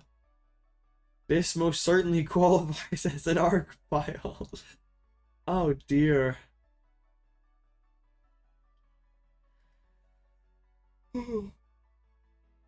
Oh god, there's a 14 rounds thing. Never forget Echoing Horn for sure. You could absolutely flame this for not having Echoing Horn. My question is Volo better than Sharon for achieving those like solo Pika, solo Vulpix board state? Wants all the options for sure. Needs a Thornton just for the surprise Urshifu. Remember when people played the RCS Urshifu mustard deck with the Beedrill when Lugia was everywhere? Those and then they also had the Flygon and stuff. Oh man, those were special times. That was Brilliant Star. Well, that was like Brilliant Star's Silver Tempest era stuff. Ooh. Patreon always has the heat. I think this is just straight arc slacking. I love how he's one of each basic energy. And I think if you're taking this deck to like a closed list tournament, having like one of everything isn't necessarily a bad call, or at least having multiple of the like important energies, like having like a split of like everything, because like then your opponent like might be scared. Like if they see lightning, like oh crap, flying Pika. If they see water, maybe they think like Vulpix. They see grass, maybe they think like, yeah, but just having the split. They're just missing Fairy. R.I.P. Fairy. Is about to drop down the Smeargle and just discard all the energies for the one hit. Got bodied by the other Arc Pile though. And then Anthem's been playing this Klefki Aerodactyl for a while. Funny deck. Ancient Star pretty good against Lugia, but with like Lugia kind of being on the decline a little bit, like how good is Aerodactyl? This deck's just kind of underpowered in my opinion. Like you're losing to Miraidon, losing to Tina.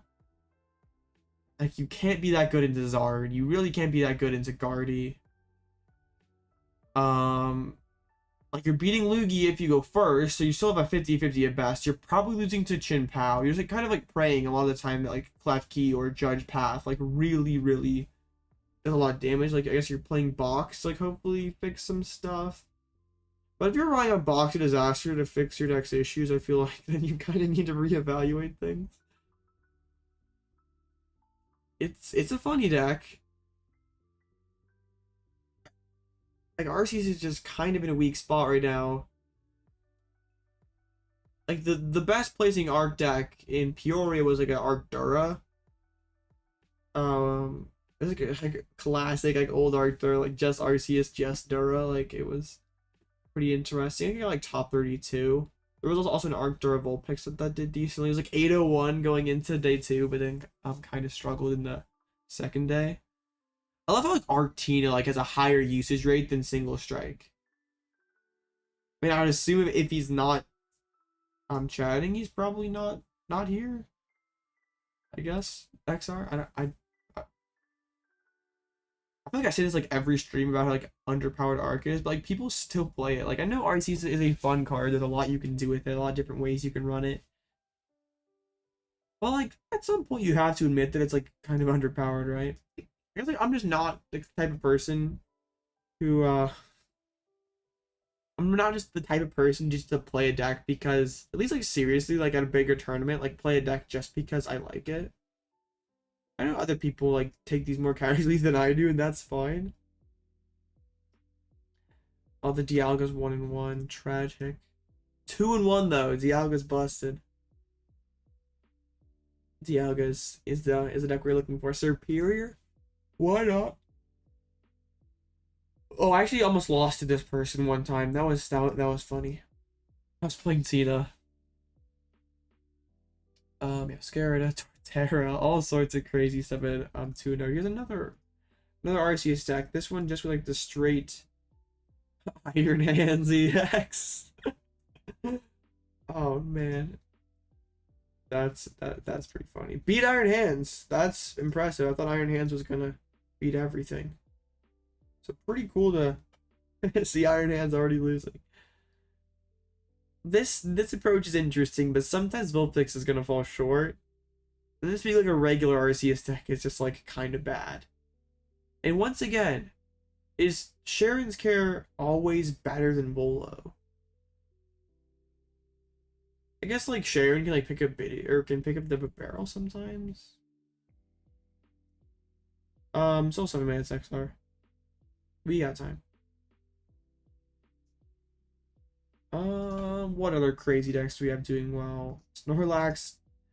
How many Snorlaxes are at 3-0? We have a 2-1 Lax. Actually taking the L to Mew is kind of, it's like Mew can like Echoing Horn and stuff. Is this a Sablezard that got the win? Yeah, Sablezard. Interesting to see people picking up Sablezard after Peoria. I'm just like not a huge fan of the deck. This is Sablezard. I get confused because we have Lost Box Charizard and Charizard LZ Box. So one is the Comfy in front, one is the Comfy behind, so very confusing. Like why couldn't one be like Charizard EX Lost Zone? And then one is like just name it Sablezard. That's what everyone calls the deck. Just like make it like a Charizard and a Sableye for like the one. Start a petition to get Limitless to change it. What else do we have? 3-0, nice. You said you were on Lost Box, right? Yeah, 3-0. Nice. You actually beat the Alakazam. Hey, good job. Just still sticking with the good old Turbo. Yeah, looks like a pretty reasonable list, honestly.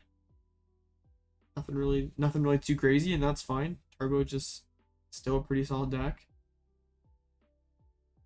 I guess like sometimes they are higher on the. Yeah, yeah. Jack in second place. Yeah, that's pretty good list. Sure, you can send it. Are you playing in this one, XR? Or I mean, you can just send it on the Discord if you're not. Okay. I'm not gonna sugarcoat anything though. So, you're on vacation. All right. Vacation is the play for sure. What else do we have? How are these Arceus decks doing so well? Like, I mean, I guess 55% not amazing. Like, okay, I expect Guardy to be an L. I expect Tina to be an L. Being 1-1 against Chien-Pao seems like you probably got to judge Path Brick, I guess. You sense it in deck list. What the heck? 0-3 drop. Oh, don't be that guy. 0-3 drop. Just go 9-0. Go be an even bigger savage and go 9-0 drop. Alright, we'll check out XR's turbo list. Just helps if I can type. Typing is hard. Alright, let's. Yeah, it's not super loud, but it exists. I have to like find the right balance there because I don't want it to be like too loud, you know. Sometimes, yeah, I can raise it. Like honestly, if you guys want more of it, I like have it just kind of quiet because like I don't really like watching videos when like the person's like super loud music. Okay, actually, you know what we can do here? We can flip over here. Haha! You weren't expecting that, were you? So this is XR's turbo list. And once again, nothing really too crazy in here. I think it's fine. Like, it's pretty basic. I guess like the most techie card we see in here is Hawlucha. And Hawlucha is just fine. Like, I think the list is basic and that's okay. I like Hawlucha for sure. Like Hawlucha with like the Stop Clara, pretty good combo. I still kind of like the triple Forest Seal because like finding Forest Seal is just like super good. I like having the more energies than like just the 2 psychics. So then it feels really bad to like prize or lost in a psychic. Like just having to ride just to like Sableye twice is kind of bad. But yeah, I think it's not anything super crazy, and that's okay. This meta is just kind of full of decks that it's like basic and that's fine. Hawlucha is definitely pretty good. Hawlucha is a busted card. Alright, we still have 2 minutes. Music is made chill. Alright. Of course, LZB plus against Guardy holding things up, so alright, cool. Oh yeah, Turbo when you just get what's not to like about hitting 250 damage on your first turn. Liam's at 3-0 with the crazy control list. Alright, we're against Noob. No, I don't want to face this. Oh. I guess I have like switchers and Cologne. I have no hand disruption. As long as I just bench only things I can attack with, I should be okay, right? Like I still have Cologne though, like still, like Hammer's not gonna do a lot against me. Just like Sisters could potentially be like pretty wild. Why do I always face Snorlax? Like outfail, I face like every tournament. It seems like what the heck. All right. At least this should be a better matchup for me than like Control versus not Control, but Snorlax Stall versus. Well, there's like a lot of people who like really like Stall and there's like not been a viable Stall deck in a while, and then like one person won an online tournament like a week ago, and now like everyone's on it. I feel like though it's one of those decks that is my worst match is probably the. It's probably either Path Mew, we do have Tomb that tries, or Like the Zamazenta LZB deck that just won is kind of challenging, but like everything's winnable. You're just like sort of at the mercy of of the hands, like getting the if you can get turned to Cross Cologne, you can really beat just about anything, honestly. I do like having like the super favorite Zard. Like that's why a lot of people ended up on this deck for Peoria. Because Zard being the most populated deck in the room, taking a good matchup against it turns out is pretty good. All right, did my opponent check in? Okay, they did check in. I guess like setting up Tomb is like really good against this deck, because if they don't have Rotom, they're like really struggling early. So hopefully I can go first, get Tomb down, open Chien-Pao. Like do not open Mew, do not open any of my other Vs. Okay, they got my friend request yet? Does not look like they have. This matchup shouldn't be too bad, because like even if they do have like traps and stuff, like we have the Canceling Colognes, we have the Cross Switchers. I think Chien-Pao gets like a lot of hate for being like a low scale bot deck. But it's like not necessarily like, I'm not gonna go out and say that it's like just like some sort of high skill deck when it's not. But it definitely has merit in this current metagame. And it's very fun. Like honestly, if you're just looking for a deck that's like pretty fun and also like can compete in the current meta, I think Chien-Pao is definitely one of the stronger options. I'd like my opponent to I'd like my opponent to just like there we go. I feel like just like, I don't know why, but like deleting friends always seems to get that to pop up. I don't know if it's like just coincidence, but okay. I don't like, well, the thing I like about Chien-Pao the least is how little control you have on your opponent's hands. Like they can pretty much do whatever they want. Like the only thing you have for like controlling their board state is Greninja, which I mean is pretty powerful. And then also, I don't like how some of his matches do come down to coin flips. Like the Luigi match is basically a coin flip. Okay, I opened Chien-Pao, and I'm also just gonna bench the Tomb as well. Like I know you usually should not do this, like bench 2 Pokemon. But if it means my opponent cannot Rotom turn 1, yeah, that is insane. They actually made me go first. Hold up. Okay. Alright, let's cook. Wait, I got glitched! I cannot grab these energies! Oh, the glitch is back! I literally cannot grab these energies, guys. I literally cannot do it. Oh! I guess it's YouTube short material? Why? Alright, let's check. We have all the switchers in the colognes. Bruh. Love this game. Live is number one client in all the world. I'm not benching Rotom.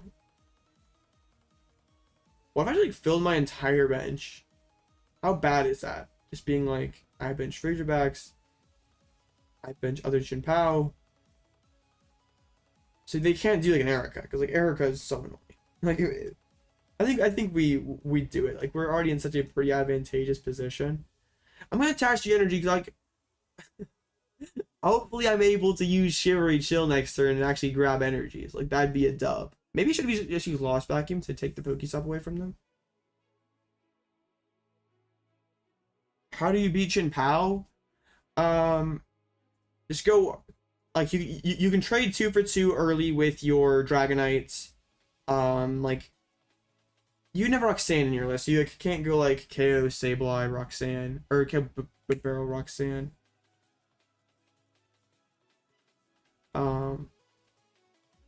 So you're probably okay. They're just gonna gust up the Tomb, I guess. Okay. No, you're taking my stop away. That's mean. All right, so body is protecting the energy. It's okay. They just didn't do anything. So Erica lets them look at my hands, and they can put a Pokemon they find there onto my bench, and then bring it into the active spot. So, oh man, we are just stuck. Yo, that is not bad.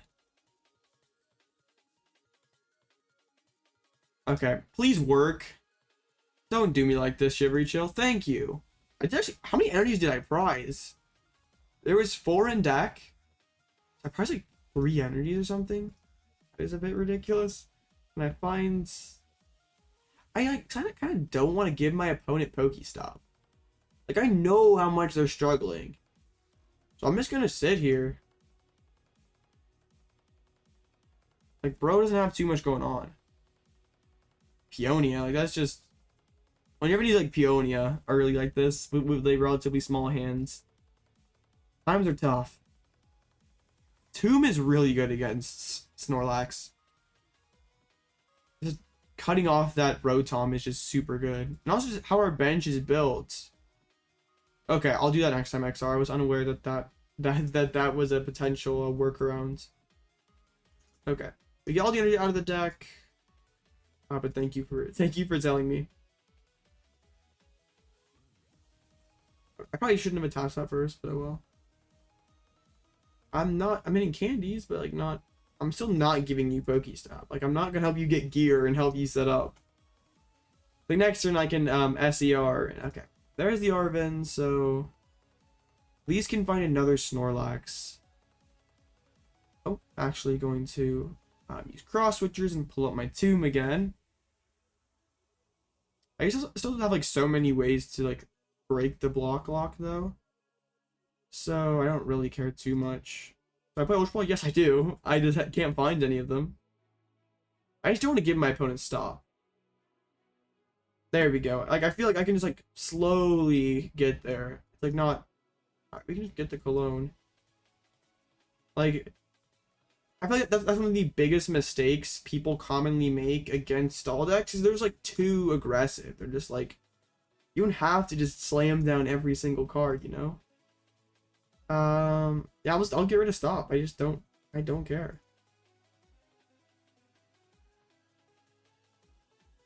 So then we Cologne, we super colds, fade out. No, I'm just kidding.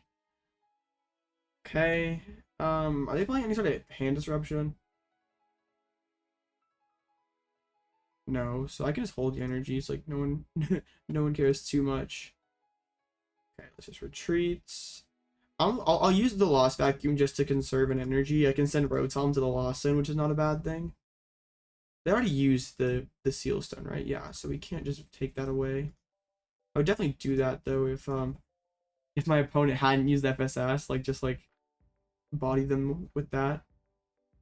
Yeah, so we actually prize 3 water energies, so I'm no mathematician, but odds are pretty good we hit one off of this. Hell, we didn't actually, dang. Hitting the always useful VIP pass. Alright, they're in a tough spot. Sisters. Just whipping the sisters and then the pass, so. Cool. I was kind of worried, but getting Tomb down is just very difficult for them to deal with. They just see so many less cards. So cool. Awesome. Also going second with the Snorlax deck is kind of interesting. I feel like if you see two, I know getting Arven for your 1 VIP like is pretty good. But I guess like if you see Tomb in my list, I feel like you like kind of have to respect it a little. Alright, well we should have like way too much time, so let's go. Chien-Pao, you're supposed to have longer games. What the heck are you doing, bro? Well, I guess I'm going to grab something real quick and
we're back. The reason I run both different Frigibax is pretty much just for Lost Zone box, because like if I have two 60 HP guys down, then it's easy for them to go just knock both of them out with Sableye. Or if I have one of each, they at least gets one to stick on the board that I can evolve into a Baxcalibur. It doesn't come up super often. Like having one retreat is pretty good. But I think it comes up often enough that it's worth playing one of them. But the 60 HP one's better most of the time, just with the one retreat, getting back into Shivery Chill or Mysterious Tail. Pretty good, so. Still have like half of the games left. Oh man. Liam finally lost rip. The Ktron got the dub with this crazy Arceus deck. Taking out the Arczard. Man, it's just an Arceus fest up here. With the Pidgeot and the Arceus. I haven't really seen this build do, like the Arven build kind of had like a big showing in Brazil, and it's like become a mainstay in the metagame. Like the Arceus build really hasn't progressed quite the same, I guess. And Urshifu is still doing incredibly well. Still, I guess, okay, dropped a game to Lost Box. But still, really only taken a bad matchup up against Mew. But it has not hit a single Lugia yet, so seems good. So the Rapid Strike Mirror, the versus the Arceus 4-0. Hey, great job. That's pretty good. Okay. And we already know what. I already lost LTV. That is tragic. First 4-0. You love to see it. Yeah. And with this one only being 8 rounds instead of the usual 14, that puts you in a pretty good position to make top cut. I don't know what the cut was in the first one. Let's check. So this one is about 50 more people. Not 50, but 40 more people, I guess. The cut was a clean cut at 611. Oops, not that. Yeah. So this one won't be clean cut with 40 more people. So maybe more people playing it out, perhaps. But yes, 4-0 puts yourself in a pretty good position. And I wonder if this other late night will duplicate the, like, this is such a strange top cut. Like no Guardy, no Lugia, no classic Charizard. We have 2 Arceus decks, Arc Slacking and Arc Coco, double Tina, and like Tina's been kind of struggling lately, and then a Sablezard and 2 Lost Charizards. Like not really your typical top 8 at all, really. And don't forget Snorlax too. You definitely, like, this early when you're like still not guaranteed yet. Like the only reason I would say is if like you're like facing a bad matchup, but even that they're probably just gonna say no this early. Just win your next 2, then you can worry about finding ties. The only time I ever really can see you offering it this early is if you're like facing like a friend or something and don't want to like put either one in a bad position, or you just like want to try to dodge a bad matchup because like a tie is better than a loss. What else is that 4-0? We have this table of Chien-Pao versus Miraidon. We have a Rapid Strike. We have the Arc Pile. We have a Chien-Pao. We have a Tropius LZ in Turbo LZB. We have a couple other tables: Tina versus Mew, Tina versus Garhardy. Yeah. Turbo, actually no, Kyogre with the turbo engine, and then we have you, of course, playing Turbo. Mew, you're not playing Drapion, are you? Hedrick's playing Turbo with just Pidgeot and no Kyogre. That's interesting. Mew, like, okay, Rapid Strike is like probably your worst matchup that you could potentially hit. But like, you're not playing Drapion, are you? Yeah, so Mew's definitely pretty bad then. I don't know if Jack faced any in Peoria, and like that. I mean, that would make sense. I'm pretty sure Raymond was the one who knocked out Rowan in top 4, so yeah, Mew definitely be a tough one. You just kind of have to go Dragonite early or Raikou for 2 early prizes, then play like Boss Pad Boss and close it out. Or you can always have like Sableye and Radiant Greninja to find prizes. That's pretty hard if they're playing Crystal Cave or Penny. I'm betting you're probably playing Penny if you're this far. I forget which table was the Mew player. Not there. Right here. Wait, actually not playing Penny. Like they have the disruption and stuff. But you can go 90 on 2 Greninjas and then have Sableye to clean them up because they have no way of healing them. So I guess you're much more reasonable into this build of Mew than most. Like you use either Dragonite or Raikou to take your first 2, then you go Radiant Greninja on both Genesects, and then you can just go Sableye and win, or you can go Boss Dragonite. So as long as you can survive the hand pressure of Judge, but just like having that Sableye win condition makes things a lot easier because you don't have to find like rods and gates and stuff. Like you can just put the stuff on the board. There's like no lost cities, so this is definitely a much more reasonable Mew list to tackle for you than most. I mean, like Mew is still kind of crazy though, because like Judge Path Grabber can still like put you in difficult spots. But interesting matches spread so far, facing a Tina, facing a LZ, like a regular LZ, and then Urshi and Snorlax. So, alright, my resistance is not amazing. It's pretty bad. Yeah, because they're 2-1, 0-2 drop, 1-3 drop, 2-2 drop. So I'm sure mine's like, is it sub 50%? Alright, already seeing some drops. That's good. Yeah, 41%. Mew is definitely good. I think Mew with Luxray sauce. Like I don't like, yes, this. Like top 4 list from Peoria.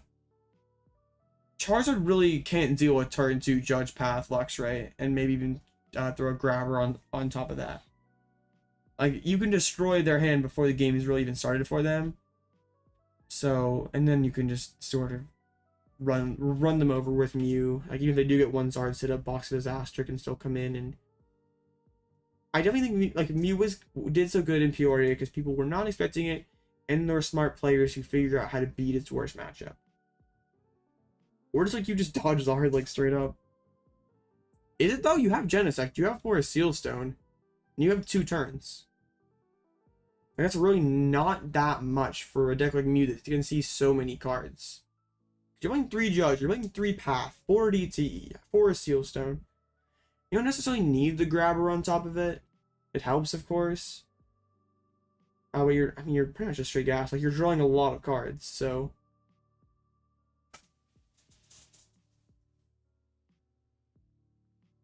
But like, how many did they face? Like we gotta look now. 1 sec. Let's check this out. I know that was the idea, and it's like at least on paper works. And other than that, Mew's like pretty decent into everything else. Okay, PokéStats 2. I mean, still taking the dub against Mew or a dub against Zard is like fine. Like being 1-1. Okay, for some reason my PokéStats is frozen. Great, busted website. Come on. DT's dodged it. I mean, it's still like looking at this matchup spread. Facing like, I kind of nailed like the perfect meta though, because like all the Miraidons like not playing Drapion, pretty free. Tina without playing, if that's not playing Drapion, is pretty free. And like yeah, Judge Path can definitely find a way against Chien-Pao.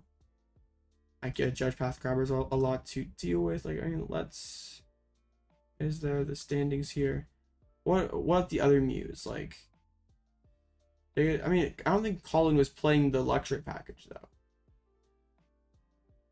I think only Rowan playing the luxury. I mean, dodging I mean, going 2-0 against Zard. But I guess it's like sort of lucky considering how much of day 2 Zard was. This person played one Zard just like straight up, but actually beat it. Oops, that's Zard. I don't. This is Fusion Mew beating. I mean, going 1-1 against Zard. Like, I mean, Zard is like. Yeah, I know the Helix Fossil is up pretty sick. I don't know how like consistently good it is, but it is a pretty funny card. Yeah, Antique Helix Fossil. Pretty cool. I don't know why the image won't load, but let's see how many. I think Rowan might have been the only Luxray. 2 played Luxray. I don't I think though, like on paper, that makes a matchup that's like previously considered an auto loss or a horrible matchup actually winnable. And then, it's like if it's in the active spot, here let's just find it. If it's in the active spots, all abilities can't be shut off, right? So, or you grant the effects. I forget what the exact text of the card was, but we can check because like you just like shove it in the active spot to like make it so you can't get past turn 1, right? Okay, they can't play any stadium cards from their hand. So just on the first turn, you can just do your turn, shove Helix Fossil in the active spot. Because usually Mew is most vulnerable on those like first turn. And then you make this so you can't get jammed with a path, then you just discard it, go back into Mew and just finish the rest of your day. Rowan lost to Raymond with the Kyogre. With the Kyogre Zamazenta build, and this Kyogre Lost Box is going to be a pretty poor matchup for Mew in general. Like one of Mew's worst, just Aqua Storm being able to take 4 prizes. So as long as the Kyogre player can find 2 more before their opponent gets down to 1, then yeah. There's one thing about Raymond's list is like there's not like Dragonite to that early first 2 prizes. So, like you're dependent on your opponent taking the first 2, then like start swinging with Zamazenta. But you also can just go like Radiant Greninja, put 90 onto Mew VMAXs, go Zamazenta, take the knockout. It's like then they can Psychic Leap. There's no boss in here. It's like a pretty nuanced matchup, I would say. You have like stabilized stuff, but like there was a Penny, so it's probably winnable. It'd just be tough. I don't know if that one was streamed or not. We have a few minutes here. I don't know. I was streaming myself when they were doing the Peoria like top 4 and finals, so I didn't get a chance to watch it. So, all right, there's 2 matches to go. Also, Chien-Pao is here populating the top tables. You'll love to see it. So.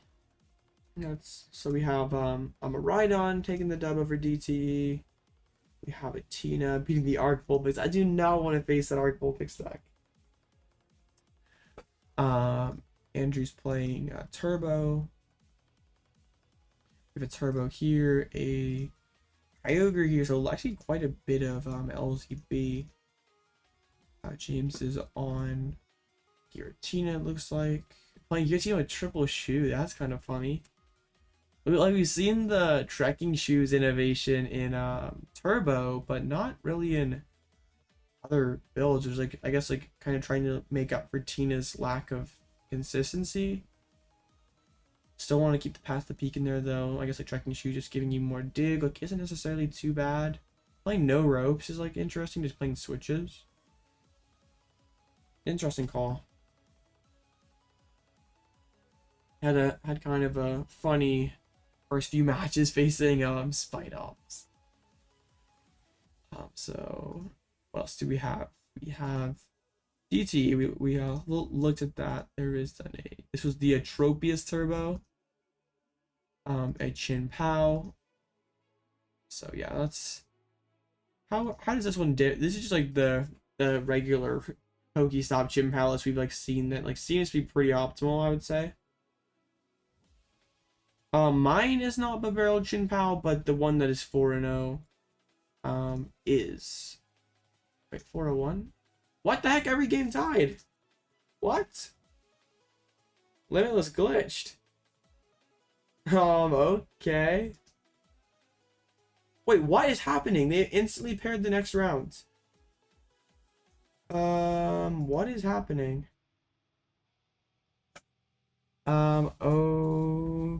Okay. This is messed up. Match not finished on time. Okay. We have ourselves a glitch. Okay, well, they probably have something in the Discord then. That's messed up.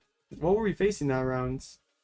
We're right on, but we just get the tie against it. So I'm gonna just tack on an extra round then. I've had this happen a couple times in the past with Limitless. It's like weird just to have like it's glitch out like that.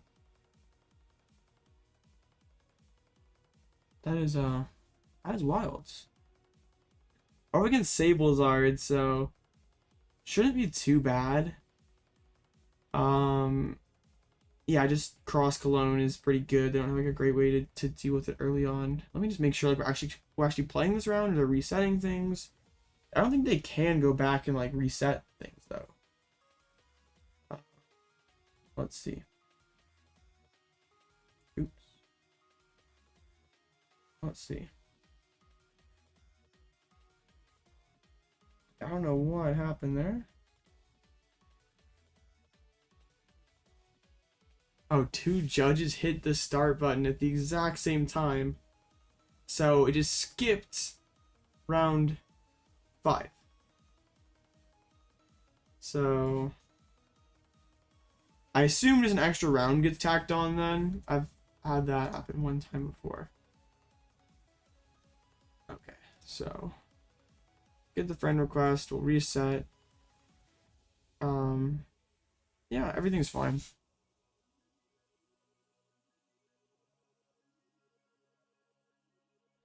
Okay.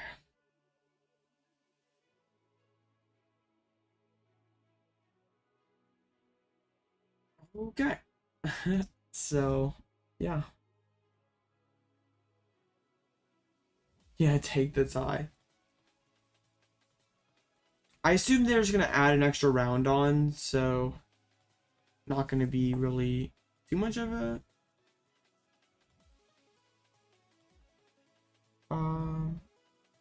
so I don't know if I should wait here and wait for them to figure it out, or do we just play and then play first, ask questions later?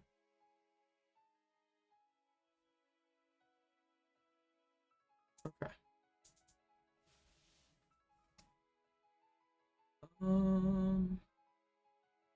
I mean, looks like I'm just gonna send it over, and if they say do over or something, then fine. I just like don't want to like tie or something, or like start late or something. You're against the Tropius. So just like Turbo Mirror. So just announce Lost Mine first. Play around Roxanne maybe. I don't know if they're playing Rocks or not. Just be careful around Roxanne, I guess. Kind of funny that they had the little mishap there. I assume they're just gonna add an extra round on, and that will be that. Sorry, they have an announcement here. Let's take a look. Okay, play the round that's in front of you. Sounds good. So I guess I can I'll do after we're done here. After this round, we'll update the record. I guess we're like technically 3-1-1. Not that tie really counts. I think so, Rubik. Like the only one that you ever could like say is equivalent, I think, is not even equivalent, but could potentially take that title. Would be Lost the Lost Box build, the Lost Box Charizard deck. Even that one has its inconsistency issue, so I feel like Arven probably is the appropriate approach. So up against Sablezard, attacking with Chien-Pao is like kind of bad. You have to be careful of. This is like the list from Peoria, like a ton of stuff. Or okay, they're just playing two backs because like there was the one list pre Peoria that was playing like a ton of stops and vacuums and stuff, trying to get like turn 1 or turn 2 Lost Mine. Looks like is this the exact same thing? Not playing the Ditto. It looks like everything else looks just about the same. All right, seeing Tomb go. I'm actually not unhappy to see Tomb just get lost on the first turn, because that was one of my bigger fears playing this particular build of Chien-Pao. Is am I probably gonna see Rotom in my list and be like, okay, I'll just drop Spiritomb and you can't draw extra cards, but I guess they're are higher priority cards than Spiritomb. Awkward hand for sure. I'm gonna stop first. Let's just see if VIP can come down, or we can get some things to loosen it up. Hopefully, no sir. Okay, let's just. This is like kind of painful. I'm gonna get the Mew, and we can Mysterious Tail, dig deeper towards VIP Pass. If worse comes to worse, we're going to play an Ultra Ball this turn to find maybe a back of Frigibax. Hopefully we can find the VIP. We did not find really anything off of that. We have lots of good cards in there. I guess benching the Radiant Greninja keeps us safe from. Okay, I guess I'm gonna just drop this Ultra Ball. Feels very bad. But we can get down to the Cricket. We can draw a couple extra cards. It doesn't feel great to drop the Cricket though. We'll get down to the 70 HP Friggy and just pass it on over, I guess.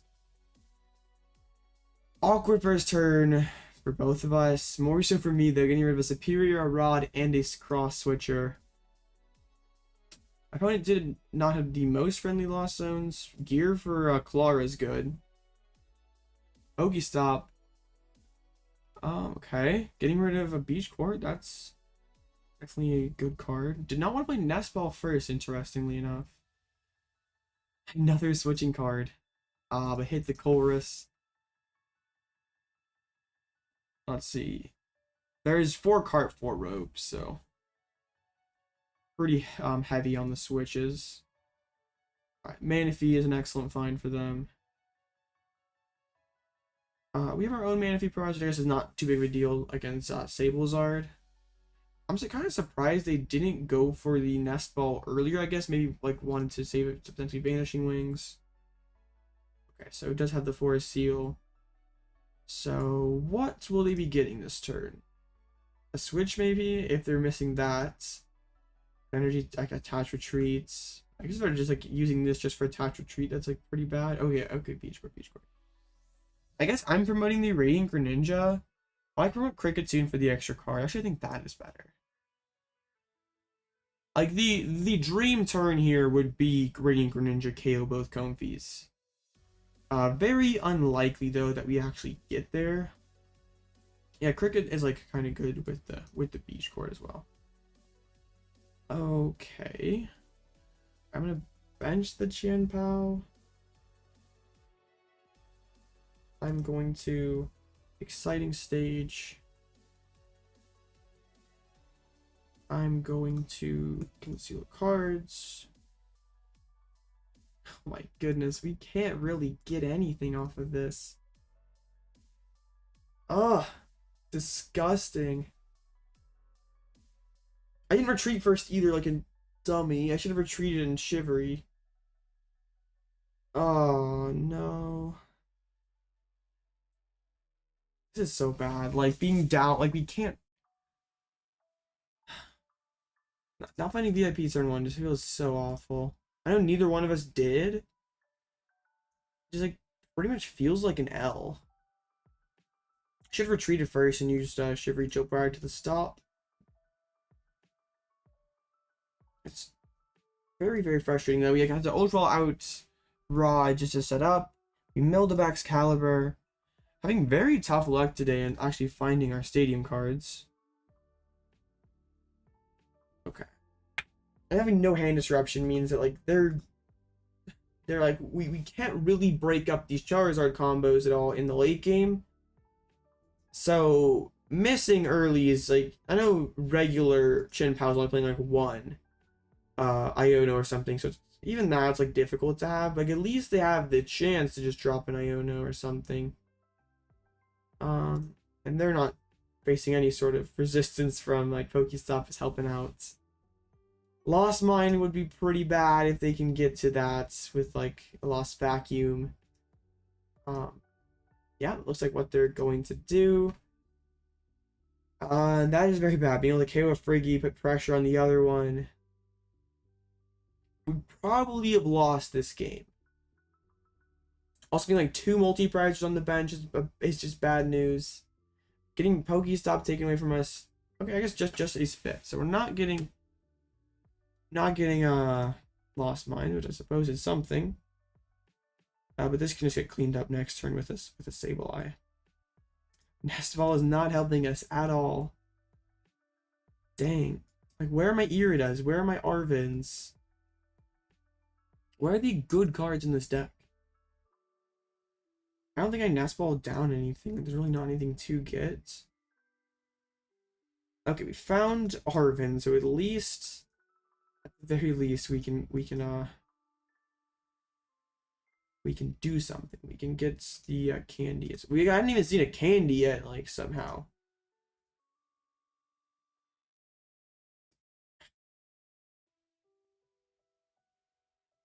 Oh, this is so miserable.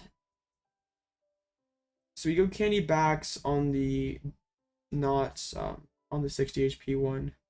We actually hit an Arven, so what I could do is go back into like they got rid of the other. We know they have Clara in hands.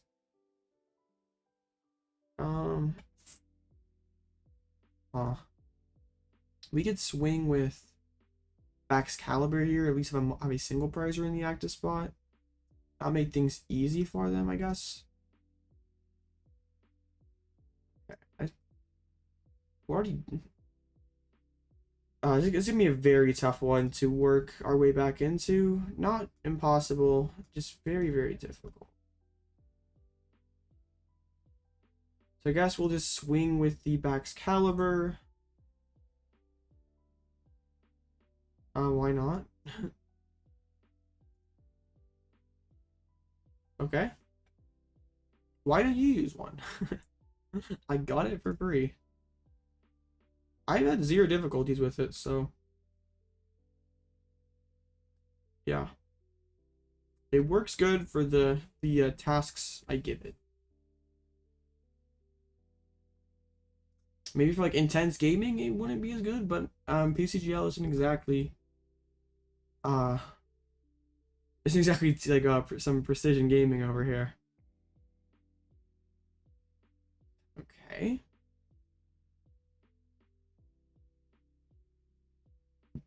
So we're gonna get our Chien-Pao knocked out. They're gonna go down to 3 prizes. I would love to go Cross Cologne and KO both of those Sableyes. That'd be insane. Well, they can't knock me out. Like, they can't use Radiant Charizard for the knockout, so I don't really care too much. Alright, is gonna pressure the Baxcalibur. That makes a lot of sense. Like, they're gonna use Lost Mine regardless, so. There's a Cross Switcher. That is interesting. We like to see that. Can we just find an Irida? Okay, we actually have the Cross Cologne KO both Sableyes. So let's make sure we do this right. Actually down almost all our SERs here. So let's Cross Switcher up the Manaphy. My opponent gave me a ton of value off of okay, we'll just drop the Cologne. I don't want to like accidentally just sequence this wrong and get bodied for it. Okay. I think This is okay. I'll bench the other Frigibax because like I kind of have to. I'll put another energy on the active so I can use Moonlight Shuriken next turn even if I'm whiffing Baxcalibur. Alright. So we'll Moonlight Shurikens KO both of these Sableyes, and maybe this is what helps us get back into the game here. Yeah. Ask for Irida for Switcher, and then yeah, just hits the Switcher anyway. Alright, Irida's good. We need to finding a rod is like the next big thing, because we PokéStopped out of Baxcalibur earlier. My opponent, we know my opponent has Clara in hand, so we're probably gonna see that this turn to like Sableye. Like this is where we really want to have the other Cross Cologne play. So we could just jump down to 1 prize. My opponent would be down to 3, and like they couldn't probably close out in time, but like just to set up, we had to discard a Cross Switcher, so I can be just a little bit short, like despite how poorly we set up. Being on the double Sableye, I suppose he has to have a pivot, and that's been like kind of an issue for him this game. Down double Beach Court, triple Cart. I mean actually quad Cart. Yeah, it just has 1 rope there. And there goes the Hawlucha and a Fire Energy. I actually like to see Hawlucha go. Down Beach Court though, darn.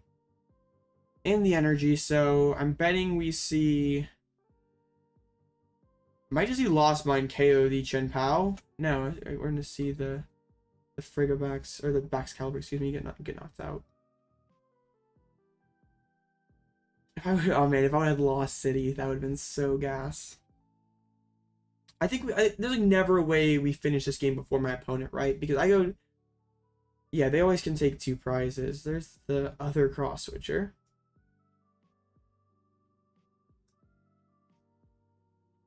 There's a Candy. I'm gonna conceal cards first because I want to hit Rod prior to the. Dang, we're so close to the Cross Cologne. Oh, but now I'm just missing energy, which is like really bad. This is like so bad. Because I can swing this turn, but then my Friggy just gets knocked out. So that's like no, we don't do that. Yeah, probably just a little too slow this game. If we had the other Cross Cologne, like perhaps we could get back in it, but yeah. Why doesn't Canceling Cologne work from anywhere? That'd be too broken. I need my opponent just not to have Lost Mine next turn, which is like a huge stretch when they have Beach Court in play, 9 cards left in deck. So probably me taking the L here.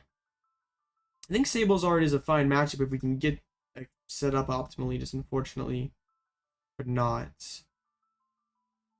Even right now, if my opponent goes Lost Mine, well, I guess killing Friggy is just like kind of the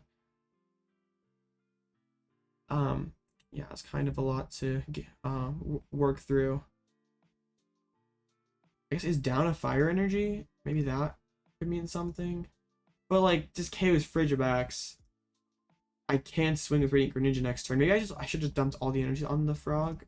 Okay, I can just take 2 prizes with Sableye, I guess. Yep, that's or actually leaving the tomb in play and just shutting off my Kricketune. I mean, like either way, I'm pretty much checkmated. Like you can go. Yeah. KO Friggy, KO Tomb. Doesn't necessarily even need a KO Tomb, can just put pressure on the Kricketune. Yeah.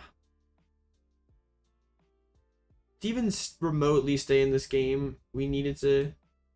We just like bench too awkwardly. Couldn't set up multiple Baxcaliburs. Like, I never really want to bench a Chien-Pao in this matchup. Yeah. So yeah, we're just conceding at this point. We got actually semi-close for how poorly we set up, which I suppose isn't the worst thing in the world. We're probably eliminated from top cut contention now. But we'll stick it out here.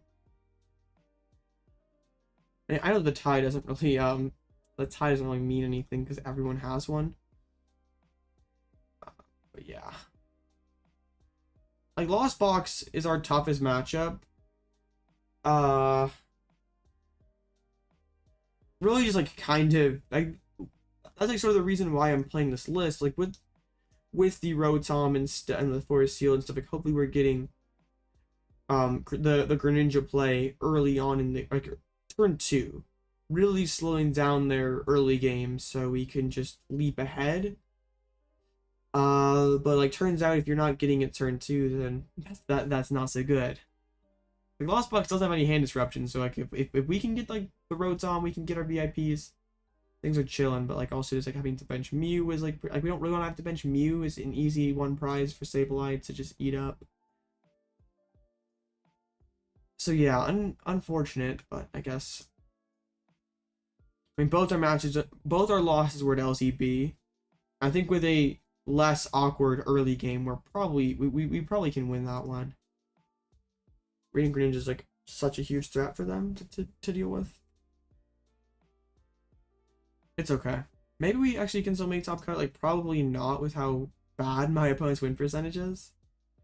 Where even am I down yet? 48% means yeah, most likely not. But 2 judges pressed the start next round button at the exact same time, so it just skipped round 5.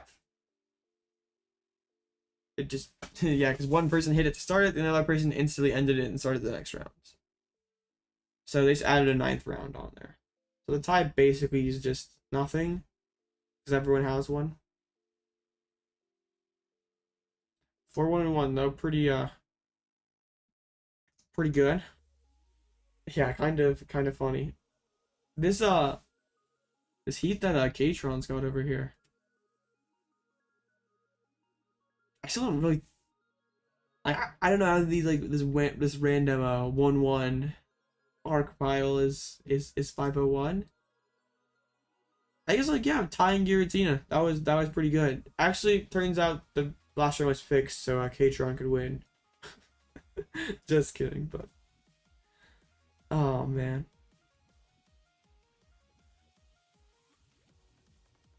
Still having a lot of fun with the Chien-Pao. It's just like I would much rather face the Miraidon, because like Miraidon is kind of a coin flip. Like if I can put a single prize during the active spot turn 1 and go first, like they can't take 2 prizes. I can take the first 2.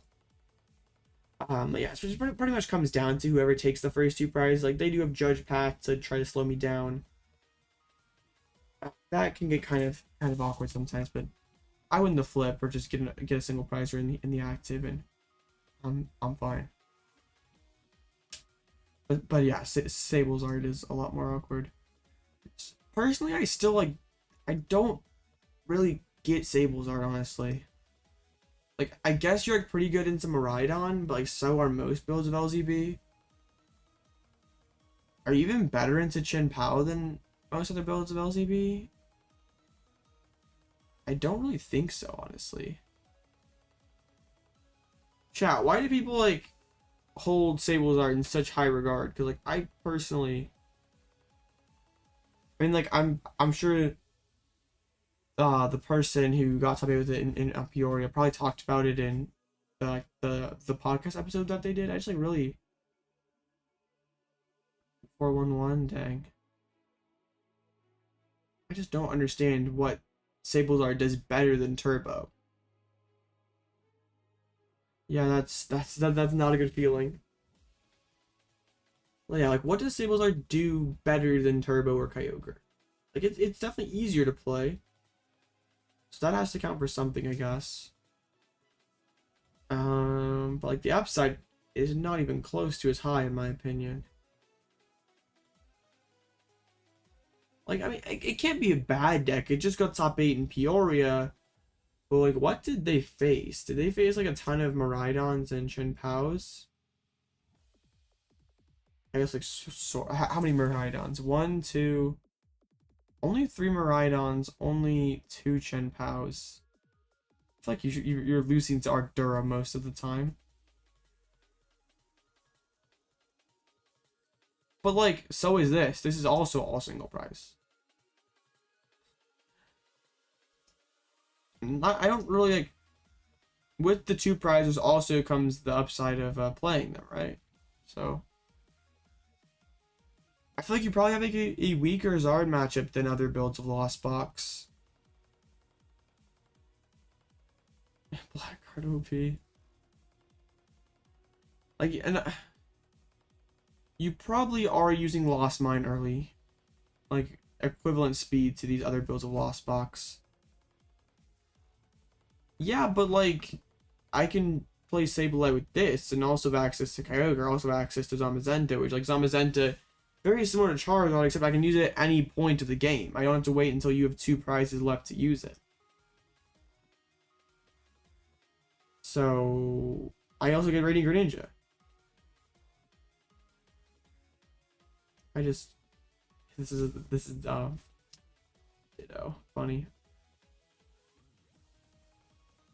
Like I don't like Sablezard isn't a bad deck. I just feel like it's like, so underpowered compared to other builds of Lost Box. Like, cool having the Articuno to one-shot a Crest. Like, that's neat. This is not more consistent.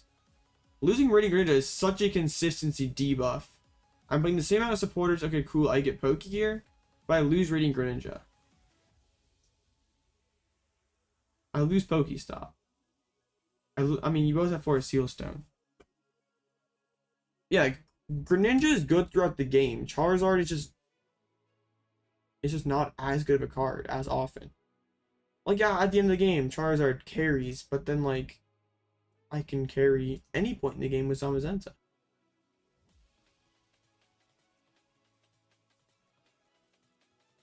Like, really the only merit, like I was very, like, when I saw this results, like, these 2 Pokemon together on PokéStats Live, like, okay, so Lost Charizard EX made top cut, and I saw Sablezard. I don't think Sablezard was a horrible call for the weekend with Chien-Pao and Miraidon being close to the top. But also, like, beating Mew seems like it'd be very hard. Like, if it's a Mew with a penny, and, like, you're just not taking, like, any prize cards. Like, I'm just using Psychic Leap over and over again early on, and you're just not taking knockouts. I'm using Penny to pick up my Greninjas. And then I'm spamming you a Judge so you can't put your cards together. Like, yeah. Was this like a grabber Mew? Oh, I mean, it was. So actually beating Mew, interesting. With a Lost City. No, I'm not playing Sablezard. Okay, I'm just saying, like, I'm looking at the just Sablezard in general, like post Peoria. Why would I play this deck? And I think it was a decent pick with Miraidon and Chien-Pao being successful decks. But just overall, I don't see the strength to it. Like, also just like beating Charizard seems like it'd be pretty tough. Like, your Charizard is like, I mean, like, yeah, Lost Mine is good. No one's gonna deny that.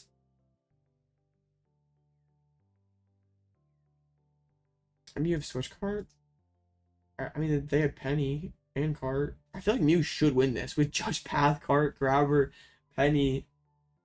Oh, but there's 2. My bad. I forgot 2. Okay, never mind. You're fine. You're fine. Okay, yeah, you have 2. You're 100%. Okay. Okay, so I guess this, like, I'm just like still not a fan of this deck. You're not really that. There's not really too much of a consistency difference. Like, sure, you get to play less energies, you get to play more switching cards. Like, that is cool. You can use more flower selectings.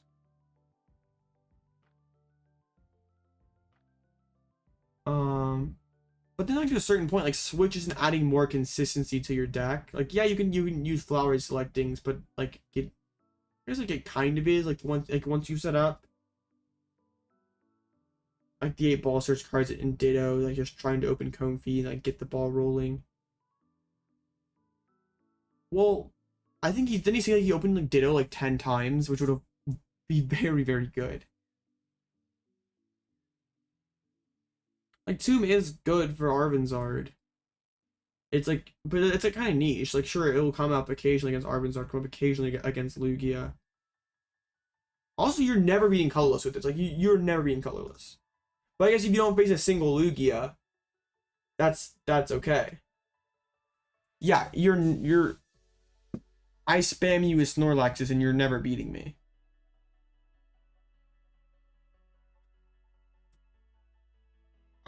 Unless I'm like really missing something.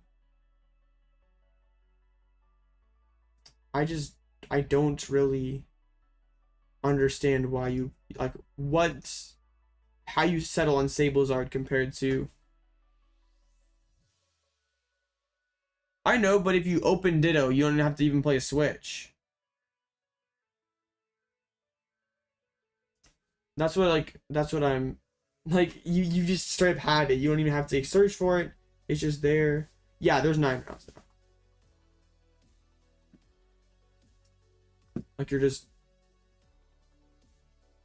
because if you miss it on the first turn, then the card's just dead. But if you open it straight up, like you don't even have to spend an S-ball to find it. Like you're just it's there in your hand. You can just instantly eat it back, and times are good. So we are up against Turbo. Another Lost Box deck. I haven't like been facing too much LZB lately. Oh, I thought he said that he opened it 10 times. Oh, okay. Like I was playing Ditto the other day and just like, yeah, you open it, it's awesome.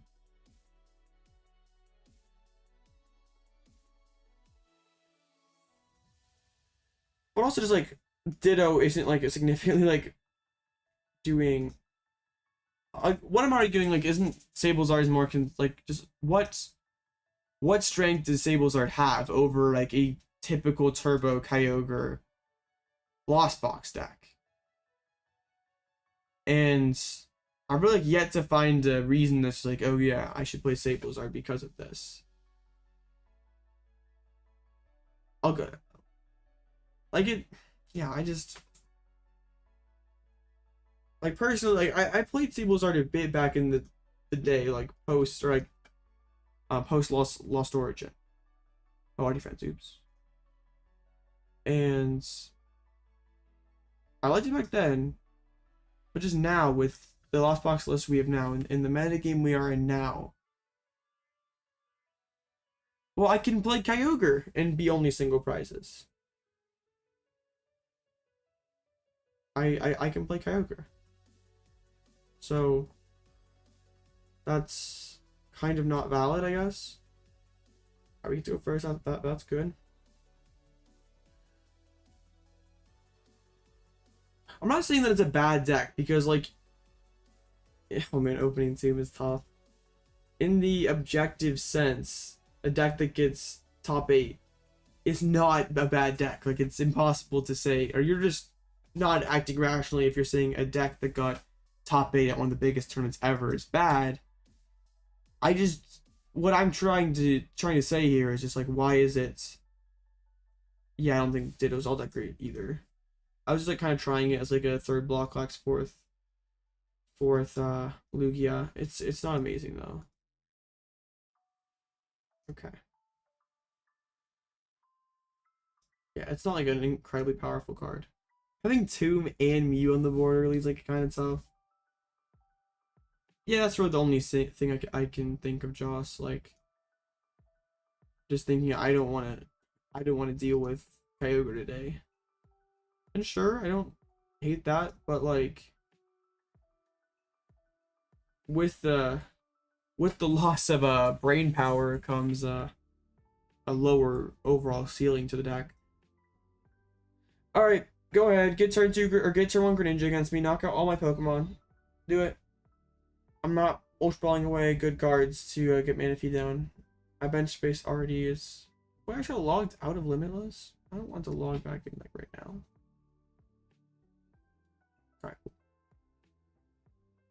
Alright. I did have just a double FSS, double Vax, so it's not like super heavy like we've seen in the past.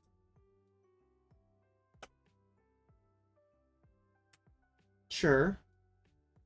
But also I get to play Radiant Greninja then.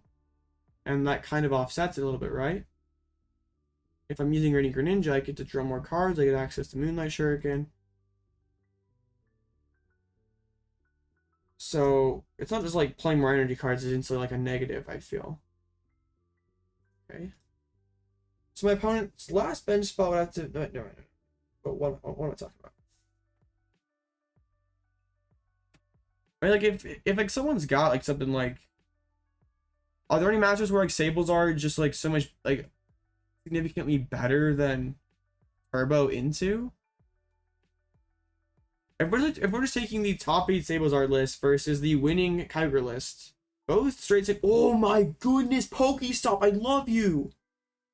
Oh my, the PokéStop of the century. But Turbo, or not even just Turbo, but just Kyogre does that anyway. Well, like, is the Guardian matchup like any better? I guess like you get like the Cram, you get the Articuno Cram, but you lose Radiant Greninja.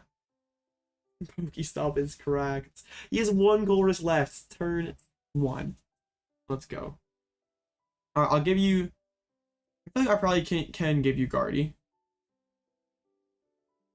Like that's probably not a horrible. But yeah, Guardy isn't bad for regular LZB anyway. Like maybe you gain a little percentage on it, but it's not bad for regular LZB anyway. My opponent just oof. Oh, I want the Cross Cologne so bad. Alright, let's hit PokéStop first, right? Okay, my deck is now, or my PokéStop is being funny now. Reprise it back, so that was like a super risky stop. Okay, let's Mew first again, because like I want to like, yo, we got it? No, we're an energy short. Wait, no, we're not. No, we're not. I'm capping over here. Oh no, I didn't grab candy. I'm an idiot. I'm an idiot. Oh.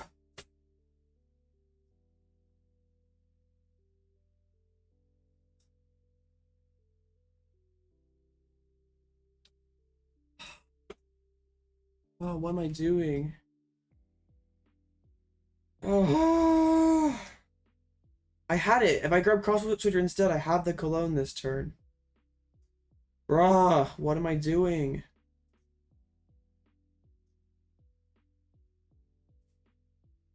Yeah, well, I had a great turn there if I wasn't an idiot. Dang it. Bruh. Alright. Dang it. That's fine. We absolutely just always find, we always find the Cross Switcher off of this. Well, yeah, we run Cross Switcher Water Energy off of this concealed cards, guys. Oh my goodness. I bodied for talking to chat. Oh, that was silly of me. Very, very silly of me. I'm scared just getting bossed, but like no, they're not bossing me. Yeah. Dang. Yeah, if I just grab the Cross Switcher, KO both or KO both Comfeys, we're chilling. But yeah, okay. Finding the other Baxcalibur is a nice find. So we only have 4 in the Lost, so it actually could boss this turn. Oh crap! If they had oh no, they milled their boss, so they need a PAL pad as well.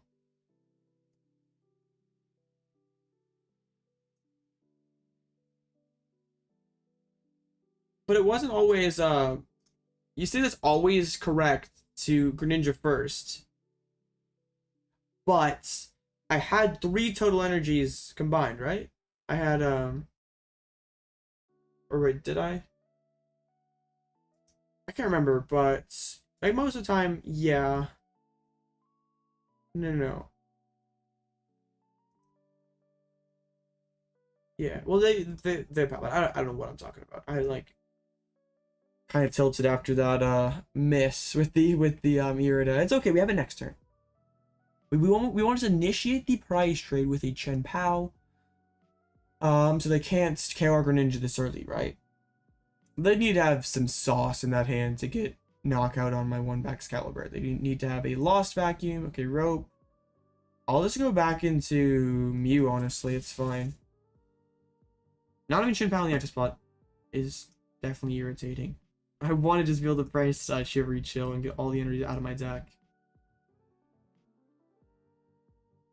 I guess you're probably right. I should have used Conceal cards there. It's like not necessarily always correct because like I couldn't need the energy to Cologne, and if I like hit the energy off the Cologne, I want to like go back into Shivery Chill.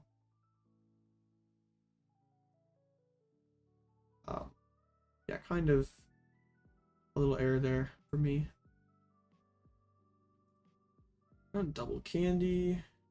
We just have 2 backs this game. Should be enough. But if my opponent goes like Moonlight Shuriken this turn, then things could get kind of funky. Laggy? Am I lagging? Okay. Alright, Darla is just happening. Don't scare me like that. You'll be banned. And there's the final chorus, actually. Alright. Go good. I definitely we do not want any laggy streams here. Yeah, that's what we were afraid of. Moonlight Shuriken to KO both, or to KO Mew and probably at 90 on the Baxcalibur. Alright, they do have to spend 2 gates to get there, which I suppose is something. They're already down all of their Colchris's experiments. So I guess next turn I try to get down Manaphy as well as a Frigibax. That's the water from hand. They still need to have another Mirage Gate though. Sableye. I guess they could use Sableye if they have a Lost Vacuum. Which they do have for a Seal Stone if they really want it. Alright, so just spinning another Mirage Gate. Okay, good. Good. We don't want any laggy streams today. Or any day for that matter. So they're probably gonna go 90 to KO. Maybe Rope again. It's fine. We'll just promote Chien-Pao. Okay. 90 on the Baxcalibur, 90 on the Mew, I would assume. Or we could KO Tomb, but like a Mew is just much more valuable card. Or I could put 90 on the... Okay, that is not correct at all. Wow. I'm like totally fine with that actually. I do not care. I was worried that you were like start pressuring my Baxcalibur and I was gonna have to build a new one. We're fine. Like my opponent's like taking like the short-term gain. And I think we do not care. Yeah, definitely cross clone Rubik. This see, we do not conceal cards here before the PokéStop. I'm actually gonna use Irida first because I do not want my other Friggy just to get milled. Grab Cross Switcher this time, James. You what's up, Marp? Alright, now we use PokéStop. PokéStop is a very, very busted card. Never doubt PokéStop. Your Cross Switcher, bring up the Manaphy. Radiant Greninja. Drop the Canceling Cologne just before I forget about it. Lost Vacuum to get rid of your Forest Seal Stone. I guess the Forest Seal Stone, like cherry pick the PAL pad, could be pretty bonkers, so I don't need another Chien-Pao. Alright. Yes. That's what's so cool about PokéStop in this deck, is you just get through your you get your Pokemon you need out early, you get all your waters out with the Chien-Pao, and then you're just hitting everything, like every card you find for like the rest of the game is just super good. Like it's basically it's just a super busted card in Chien-Pao. I don't know how you play this deck without PokéStop. I have made a couple changes to the Zamazenta Kyogre deck myself. The deck is pretty broken though. We could even like do it again next turn. Well, why not? See, it's okay. I was just waiting one turn to go Cross Cologne so I could get a Sableye knockout off it, of course, just how I drew it up. You guys are you thought I misplayed or something? Quit doubting me. Alright, there's that PAL pad. They probably want to take their final 2 prizes on a Chien-Pao. So I want to counteract that by taking 2 prizes next turn and like trying to get Moltres Kyogre deck with, I guess that's kind of interesting. That was a relevant deck like in the Scarlet Violet meta. Moltres is just kind of, yeah, Moltres is probably just doing Zamazenda's job better.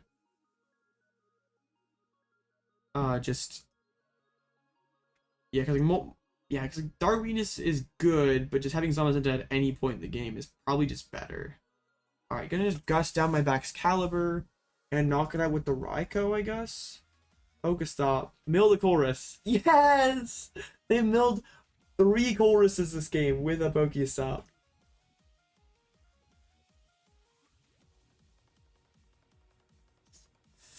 Cutting a water really scares me when you're playing a Kyogre build. So now to 10 energies. I don't know what Raihan's. Not really. I put in Hawlucha and I put in Clara.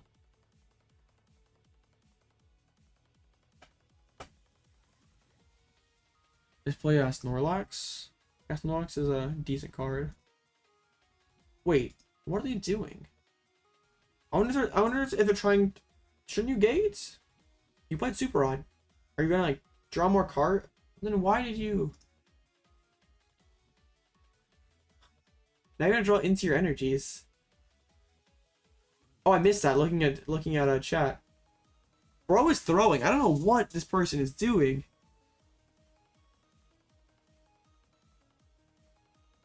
Like we're already in an advantageous position anyway. But dang, like what is even happening?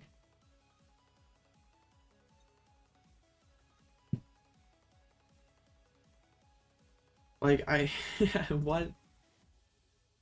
They're like pretty low on switches now.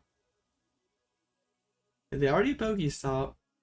Yeah, they'd have like one switch card a piece left.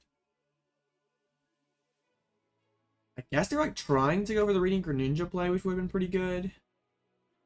Okay, Blackwing Horn. Oh, 2 prize Greninja was the plan. No, they're not playing Kyogre. They're just playing regular Turbo. I'm actually not. I don't necessarily agree with that. I find Roxanne kind of underpowered in Kyogre. I actually cut it for Clara in my own builds. Alright, well, I just take 2 prizes on this Raikou and the game's basically. Alright, and they can see. Yeah, overcooked is one way to put it. I'll show you where I'm at with the Kyogre deck. With someone sends a Kyogre. Oops. I'll update the record in just a second. Like, Roxanne is not a bad card. Like, no one's gonna argue that Roxanne's a bad card. It's like you don't necessarily always have it right. You don't always have it right away, like in that late game spot if you're getting your own hand taken away from you. And like always having to just keep that one Roxanne, like no matter the flower slip thing is like kind of weird. I like Clara. I like Hawlucha. Like those cards just seem more powerful in my opinion. Roxanne, yeah, you are definitely right. Roxanne is miles better than Iono. Just like in those like grindy like 2 prize to 2 prize games, I never want to play Iono as a lost box. I absolutely never want to. I don't even think Tina should be playing Iono. I don't think you play Iono in like, any lost box deck.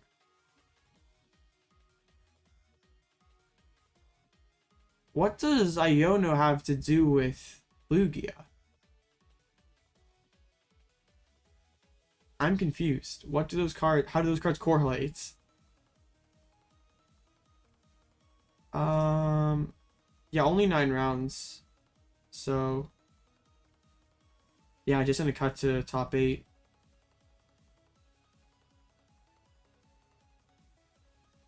I don't. Okay, but if they're playing around it, who cares? Like, Iona 4 is like so much less powerful. Like, okay, I just like, sure, it works, but like, honestly, playing an Iona yourself is so bad for the situation we actually want Roxanne, like against Gardevoir. I'm probably gonna be pretty even on prize cards most of the game with them. So if I want to draw more cards in the late game, like I could get you a Sableye, get to my combo pieces. I don't want to be drawing just 3 cards with my Ono. I want to see all the cards with a Roxanne. Oh, you were just talking about Iono, so I was confused. Maybe no, that was Frigibax. Never mind. I'm getting things mixed up. But honestly, Roxanne doesn't do anything against Lugia either, so yeah. I don't get the correlation there, Marp. Maybe I'm missing something. Salty Stick throwing my resistance, absolutely banned. Yeah, Roxanne doesn't really like. Also, at that point in the game, Lugia has everything on the board, so really, it doesn't honestly matter that much. Like playing Roxanne, like wasn't a Lugia call. It's just because Roxanne is cracked in Lost Box most of the time. Alright, hopefully we have 2 rounds left. Hopefully we can finish 6-2 basically. Not because I had that one tie, so it doesn't really matter. Okay. How does it buy you a turn? Like, I guess like if you killed their Archeops and they somehow don't have Gift on board, but then they still have Snorlaxes in play. Like maybe like 1 in 25 games that happens. But like not like a reason to play the card. Also, you're probably beating Lugia anyway, even if you take the Roxanne out of the list. You're like, I mean, Lugia's probably still tough.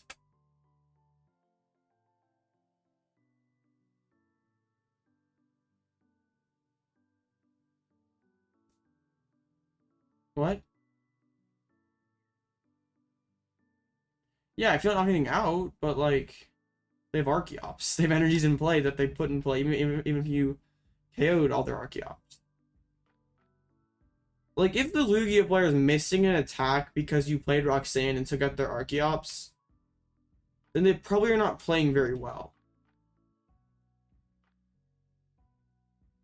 I'm just throwing that out there. Like I genuinely, as someone who's played lots and lots of Lugia,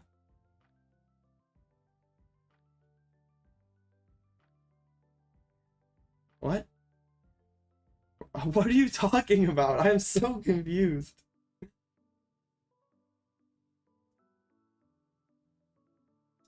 Four matches left.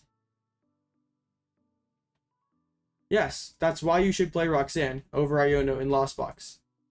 Because most of your games will be pretty even on prize cards.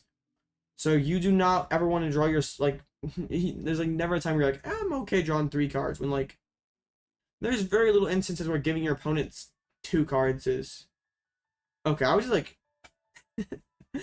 these sentences you're putting together just did not make any sense to me.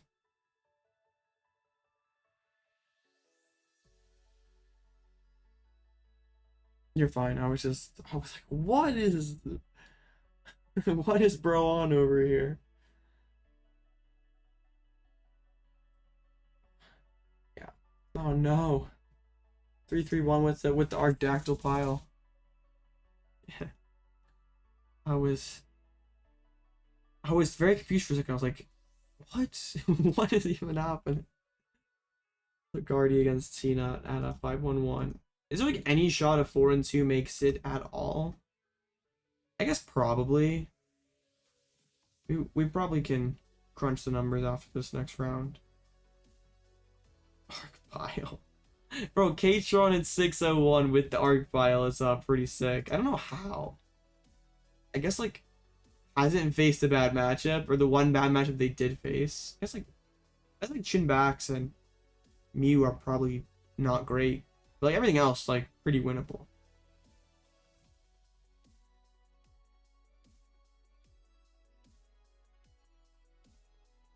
Okay. Like, sure. Yeah. But I'm like not gonna tell you that like Roxanne's a bad card because it's not. But at least I feel like sometimes there are better cards. Like, yeah, there are points in the game where I can use Lost Mine, I can use Roxanne, and I can totally just destroy my opponent's board state. I was like kind of confused about your logic about this Roxanne though. Like they're playing it over Iona because it's a deeper dig. They're playing it because combining it Roxanne plus Lost Mine is one of the strongest 1-2 punches in the game. I feel like you're trying to overcomplicate things when like it's really not that. It's really not that crazy. Yeah, the resistance. I mean, it's okay. All right, all the rounds are done. We are facing. We actually get Amarite on this round. So this is an okay matchup.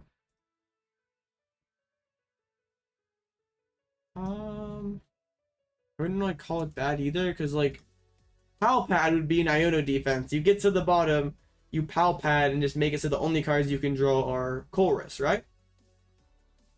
It's just to give yourself a different style comeback option, than just like Kyogre. Like sometimes you won't be able to, like, you have to combine Roxanne plus Sableye to kill Manaphy, and hope that means they can't get Manaphy back on the board because they're working with just 2 cards, and that's how you close up the game. I don't know. That's part of the mystery of it. How do you beat Intel Urshi? I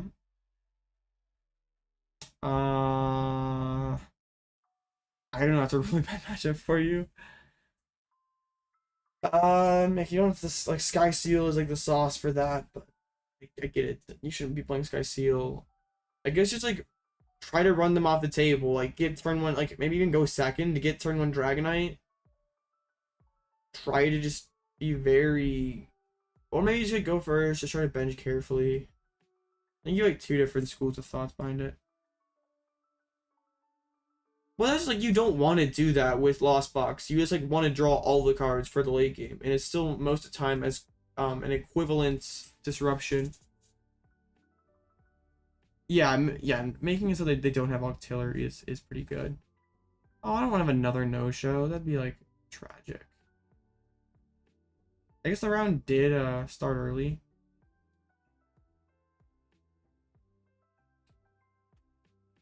Yeah. Your party now is probably like Dragonite to kill a Surpriser, Lost Mine, Octillery, and then Raikou, and then Inteleon. Something like that.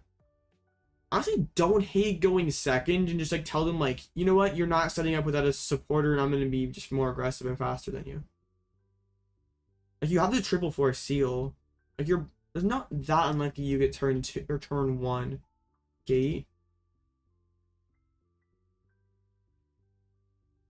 Yeah, I feel like you kind of just have to like try to be super aggressive in that matchup because like the deck is sometimes fragile early on. Like once it gets built up, it's just like pretty tough to deal with their swarm of Inteleons and Urshifus.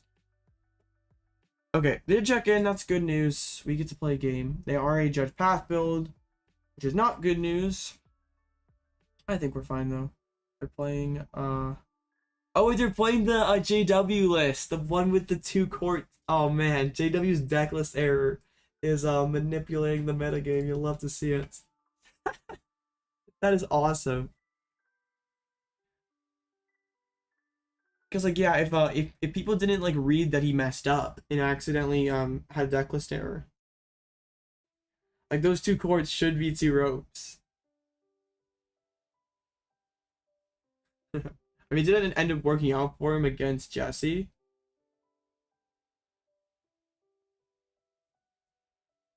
Yeah. Miraidon. Yeah, that's where, like, Miraidon kind of starts to fizzle out. Like, it's going to be super regressive early on. And if you can still set up, still do what you want to do, and be able to, like, keep up, then Miraidon has a tough time. Like, it doesn't have a whole lot of tricks up its sleeve. It's just, like, sort of a one-dimensional deck. I guess, like, kind of like Judge Path gives you like an going second in mirror, or not in mirror, but we have to get a single prizer in the active spot here. No matter what it is, we can't really have Chien-Pao in the active spot. We need them to take if they're taking the first prize, which is like very likely considering they are going first. We want that to just be one prize card, not two.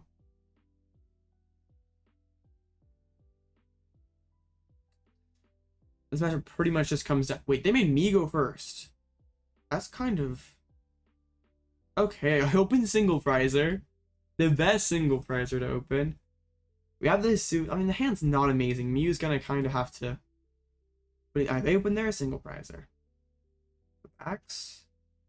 Alright, Frigibax prize is pretty optimal. We have a SER and an Arven in there. Alright, please give me a VIP. Pleasant Mew, let's go. So we get the Chien-Pao, we get. I don't probably bench the PAL actually. Nah, I think it's fine. I think it's fine.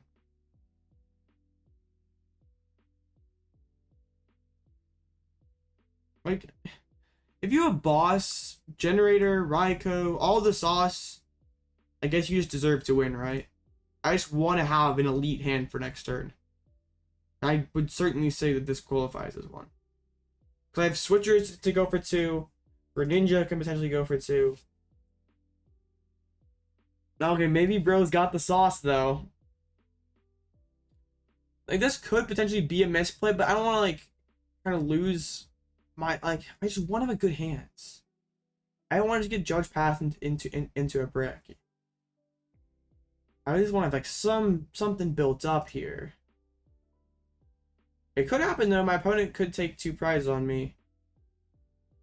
I hope not. No, don't. Okay, good. Why wouldn't you see the result of the generator first before you manually attach? Because you could put the energy on the Raikou and Rondo and KO Rotom. And that's, like, not awful.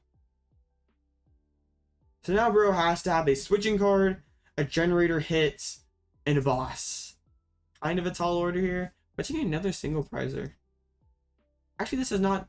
I think didn't JW and didn't he play Flying Pika? So this was an adaptation my opponent made. Oh my goodness, that's pretty good.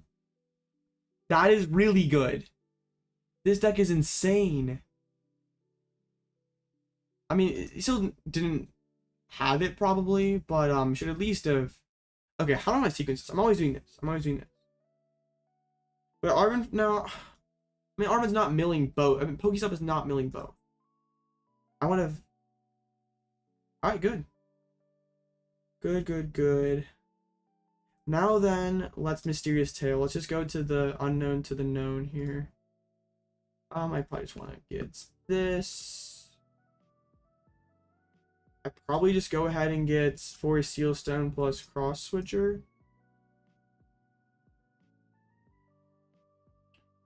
Okay. Oh, I already had both Cross Switchers. I'm like, why am I misremembering this stuff?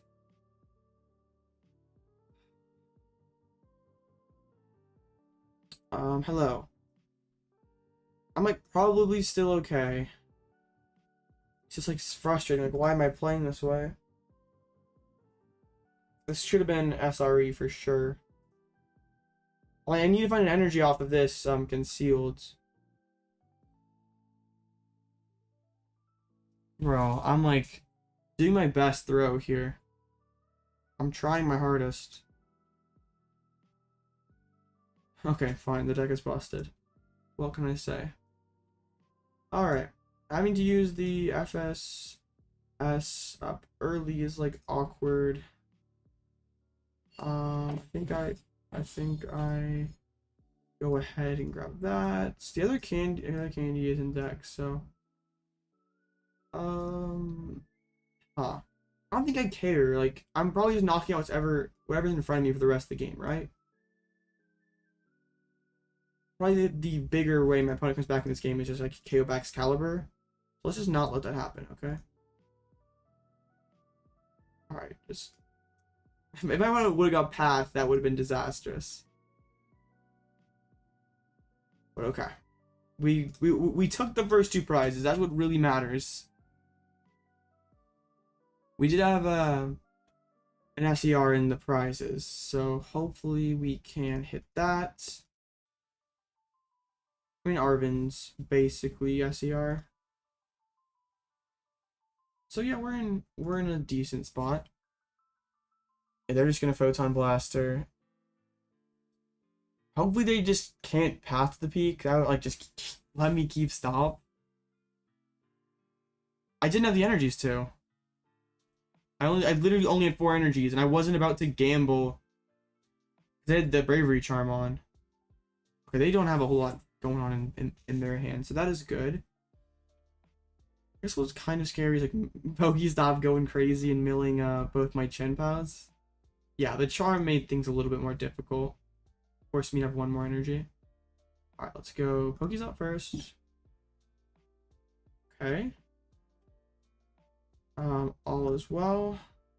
You get that down. Then we use Mew. We're not quite there. We're not quite there. Ultra Ball is not amazing. Actually, are we there though? Because like we get the SER.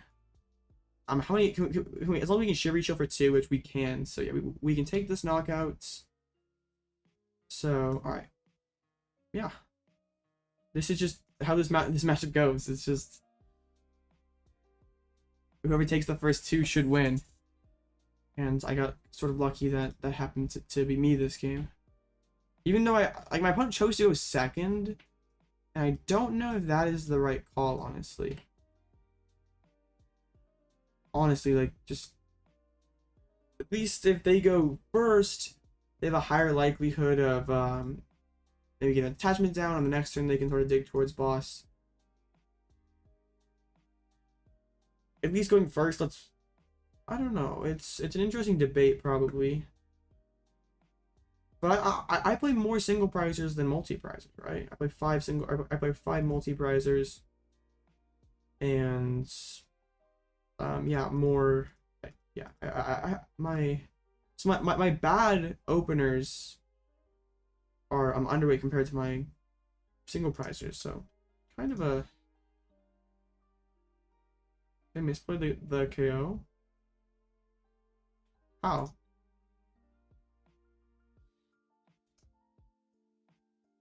Like, yeah, they could have generated energy onto Raikou, but that didn't necessarily mean they had Switch Boss in their hands. Like, maybe they could have had that, but they still would need to have, like... I let myself cook, I guess. Not going well today. It's not going well relatively. We're not in contention of a top cut, but we're still doing fine overall. I love PokéStop. The double path mill. Yeah, it wasn't a great play. But it didn't necessarily matter. It could have mattered, I guess. We don't know for certain without like actually seeing what was in my opponent's hands. Speaking of, my opponent is not even at knockout themselves yet. They've seen 1 generator. Beach court. I mean, that's not the worst in the world. Okay. We use Shivery Chill. I'm just like knocking out Zeraora, and then Greninja can just close out. Maybe I can get checkmate here. Yeah, I can get checkmate. We just grab. Yeah, we just got the other Chien-Pao. And then the other SER. So we have 5 energies in play, yeah. Fine. I guess something that could be kind of wild is if my opponent has like boss KO. And then but yeah, like this is just at least playing around like another judge, a path judge or something, or KOing my Baxcalibur. But yeah, we just have that on the board.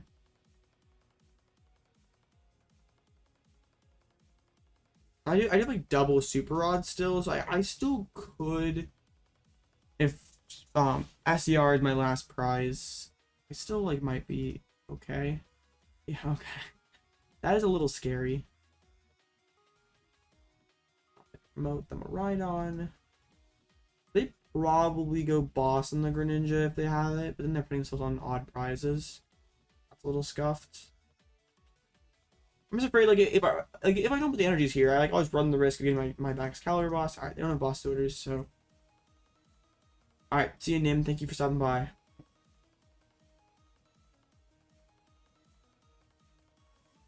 So yeah, unless my opponent like whips out the Ampharos EX to evolve their Flappy, this one should be over. Really, yeah, this pretty much comes down to whoever takes the first 2. And my opponents, yeah, my opponent even kept a single prizer in the active spot. Like they did what they could do basically. I mean, obviously the energy attachment was a potentially disastrous misplay. But yeah, yeah, there's like not much my opponent has at this point. Yeah, they didn't even retreat before using path. Actually, I'm like stuck now. Hold up. Do I have energy? Do I have an energy in deck? I do not. So okay. This is awkward actually. What am I doing?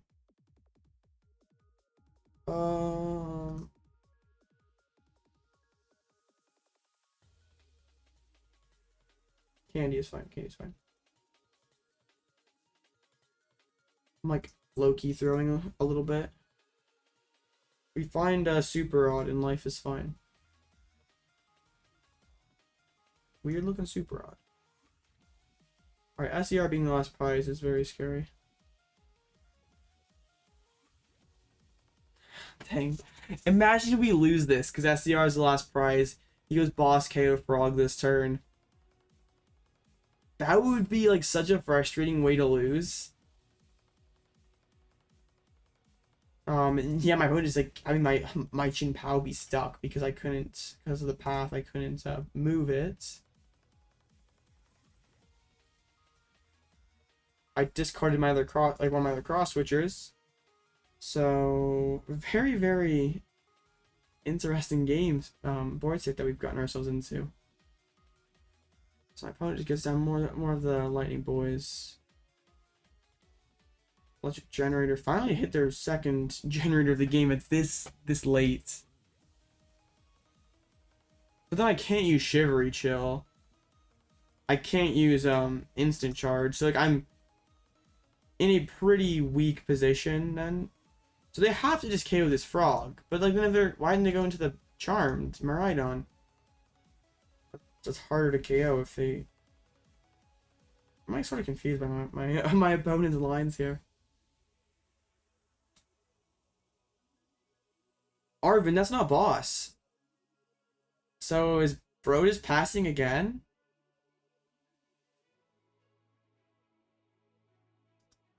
Someone is not a boss or just is not playing boss? Like I am very confused. Like I have game on the board. Like you have to KO this Greninja. You know this Chien-Pao is not easily moved. Okay. My opponent at least kind of knows. I'm like still having extreme difficulties in finding my rods. At least I get down the second Baxcalibur, so we can't get we can't get bodied by that. Like, I'm gonna get there eventually. I'm gonna get there eventually. Somehow I have a rod. It's like the bottom 5, like both rods in the bottom 5. So that is hilarious. But if I doesn't have boss, like they might recognize that, like, hey, he's got game on board. I just have to hope that this. Surely they're just like trying to draw past me out until they find boss. Getting rid of their please have that final SCR. Game's already over. Like, we have, like, if they're not bossing this turn, we will finally be able to win next turn. Maybe they're like playing for the deck out at this point. Like, do they like not realize that? Like, if they just look at my list and know that I have, okay, well, we win this turn. I wonder why, man. I probably should just use PokéStop. Oh, he doesn't. I mean, I win. It doesn't really matter. I would have PokéStopped if they would have killed Frog. All right, that was a pretty scuffed game. Like, things went from 2 prizes. One doesn't play boss. What? They definitely play boss in Miraidon. They don't play boss. They're an absolute. Yeah, they play boss. What are you talking about? Spreading misinformation. You are banned. All right. So was that 5-2-1, or basically 5-2, because tie don't count for anything. There you are, SCR. Thanks, buddy. Right. So for the most part, the Chien-Pao deck's been good today. Like, a couple awkward games against Lost Box. Honestly, like, if I set up, like, I should. Lost Box not too bad. Okay. 5-2-1. Let's just head back over to the match screen here, or the Limitless here. Actually, oh, I saw the no, Salty Steak lost. Oh, against the Mew, that's tough. Was supposed to carry here. Oh, Katron finally lost too, but yeah, Urshi would be like really terrible for you. Okay, I think I can get my chat back open.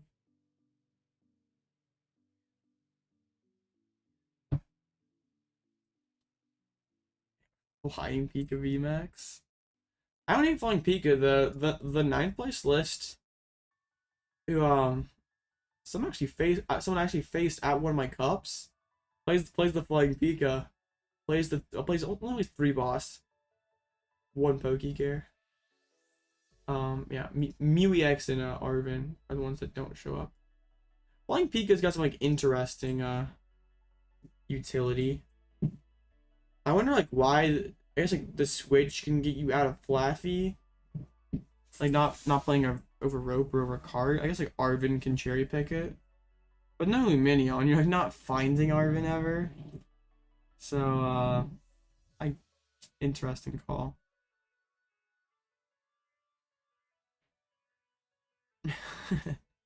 No problem, Tog.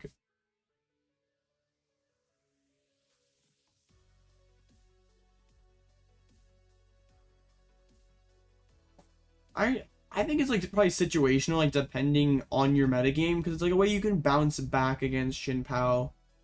It's sort of useful in the mirror, especially if you can like combine it with Iono in the late game. It's like probably underpowered most of the time. It's like not like a hard carry in any one particular spot like it's been in the past. It's just an interesting option that it gives you. It gives the deck a little bit more depth, like something that like Radiant kind of lacks, because it's like strategy to it's pretty linear. At least, and I guess it's like carries versus colorless. Not that you're like probably too bad into colorless anyway. It might just be like a win more card.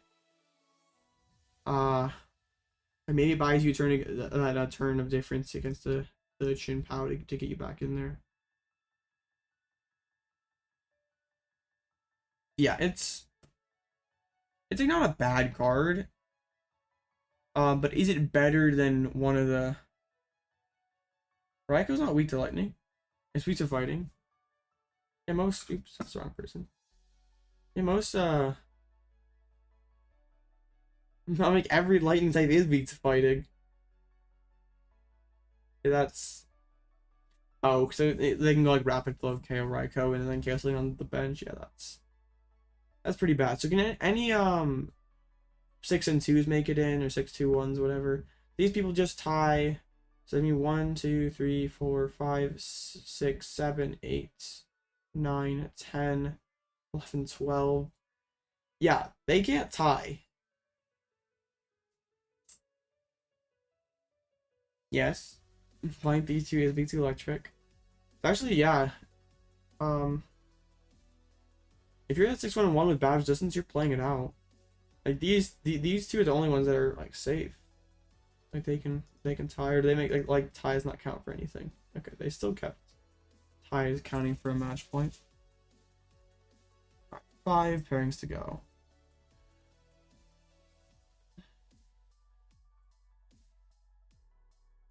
We have 1 round left. Like overall, I'm like pretty pleased with how the Chien-Pao list has run.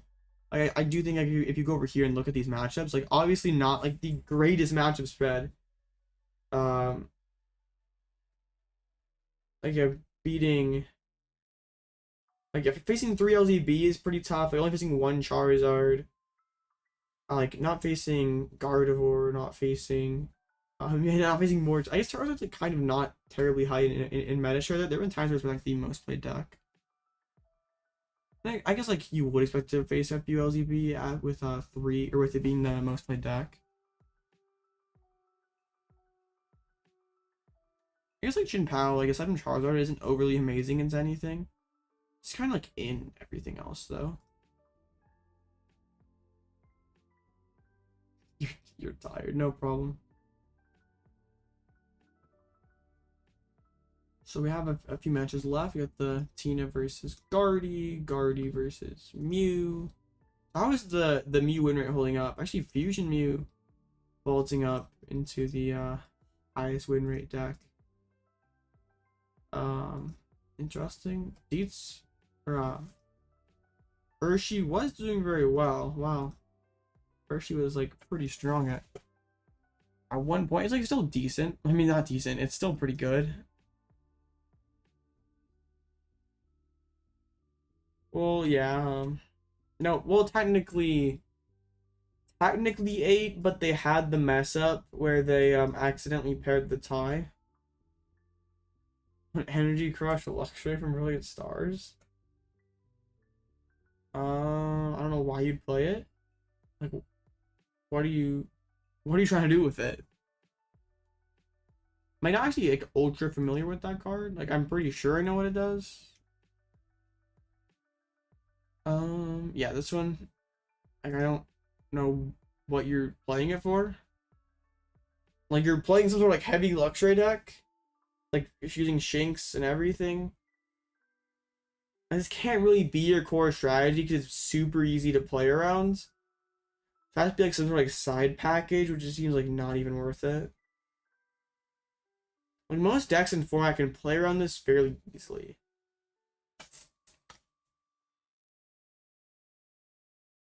Playing this in colorless? Like against colorless, cool, but like I'd rather play the other Luxray and Reversal Energy and it'd be easier to fit.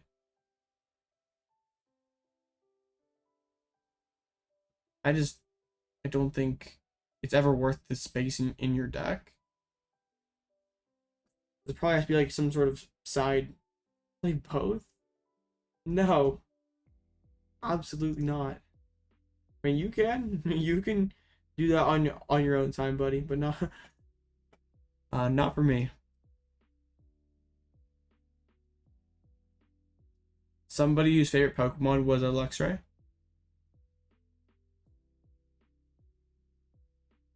Like it's like funny.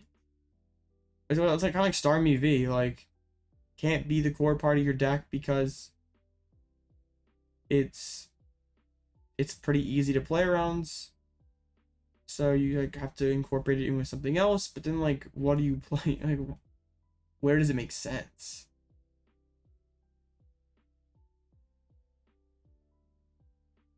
Like, okay, cool, you can one shot. You could do that. You could do that anyway. You could play the other Electro. You could play Reversal Energy and do the same thing. This is like a card that like just should not beat good players. Like it could be like a funny meme deck, but it shouldn't work against a single strike Lugia coin flip dot matchup. I mean, we won the last game despite the unfavorable results of the coin, so yeah, let's just run it back.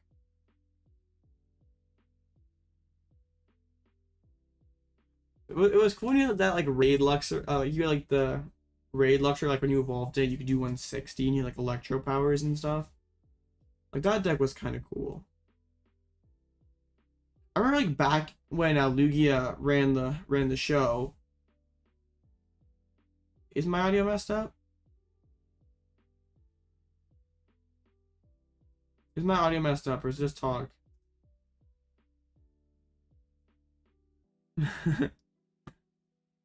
I mean, looks like just you. I mean, we had someone saying lag earlier. We have someone saying scuffed audio, so hopefully that's not the case. Tomb the Luminion? Yes, I can, but also I just like want to like Rotom and draw cards. Is anyone else having audio issues or is it just talk? How do you beat Tina? Well, you probably just go single prize. Like, only ever use Dragonites, Raikou if you like need to force Seal to pop off, or you're trying to KO a Tina V for a couple prizes. Just try to get the first Lost Mine and you should be fine. Going second? Nah, you don't probably need to go second. You should always be getting Lost Mine first with the triple vac or with double vac triple Seal Stone. Alright, cool. Just Tog being cringe. Y'all scared me when you're like, Blitzle, you're having audio issues. Like there been a couple times I've actually had issues and it was like really pain in the butt to fix. So cool. You guys scared me though. I don't want to be like out here in the middle of a game trying to fix something. All right, no problem, Tandem. You're okay this time. Next time though, I will I'll do something. Don't know what yet. I'll do something. Bro, can you like accept match, please? This is like our other matchup. Aside from Miraidon, aside from Mirror, where we win the coin flip and we should win. Like, I guess if they can use like Stone with 4 energies on it, it's like one shot us, take 2 prizes. That's like pretty resource intensive.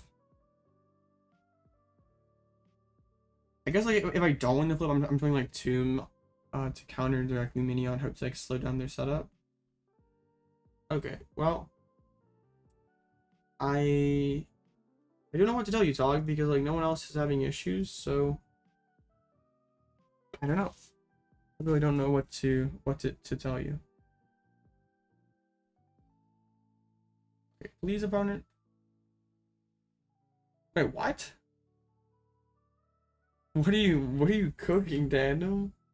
Just like, are you like Radiant Alakazam and stuff? DTE? Cheryl? Like, what's the point then? If like, why play me as Scarada without the? We go first. That's good. Why would you play I'll just for the background noise. I don't know what's happening. Yeah.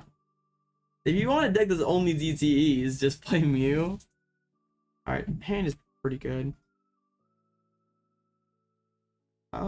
Yeah, I just like Shivery, FSS for Battle Pass, get going early, open Lugia, so gonna have to like jet back into a 2 prize, which is like pretty tough for.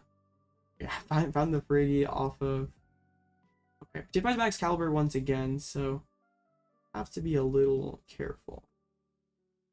I'm still just finding Battle Pass and getting down Radiant Greninja, getting Maybe it's the frog though. I just get Rotom and just top off the hands.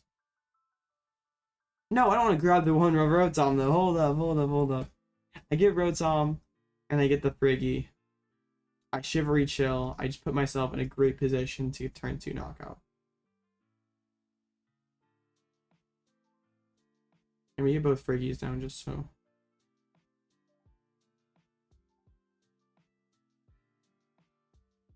I mean, Zam sounds inconsistent in its own way. But I don't hate it overall tandem.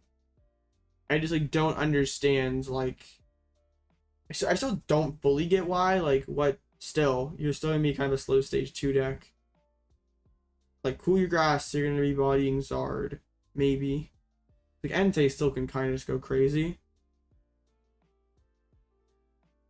Well, the damage output's kind of like underwhelming. Like good but not great damage output. Like you lose like all like the crazy multi-price combos. Yeah, like your bench like you want, I guess you don't need as many Sprigatitos and stuff on the bench if you're not like trying to use a ton of the abilities in one turn.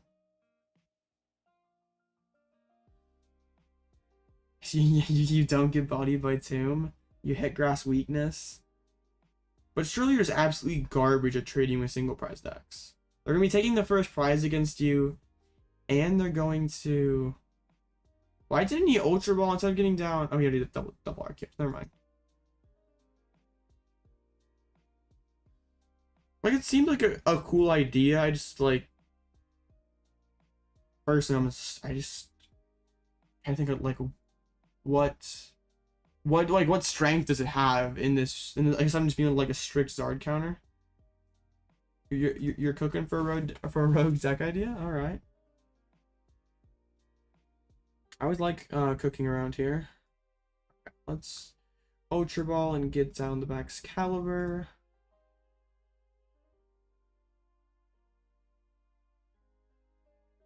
Yeah, you can DM me the list. I'm not gonna share it around or anything.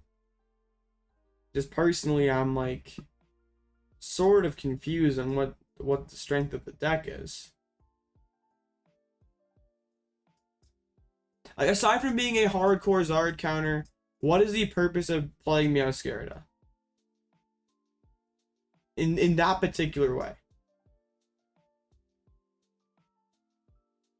If you got something, then all right, we're cooking. But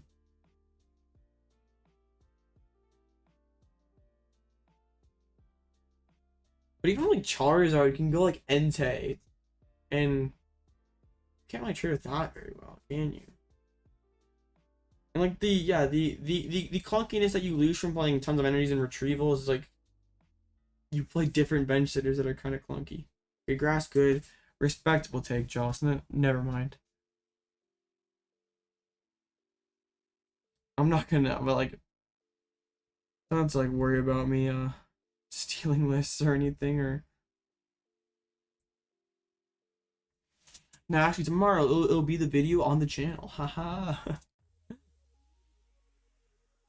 Quadbernet. No, Tog, you already used that one.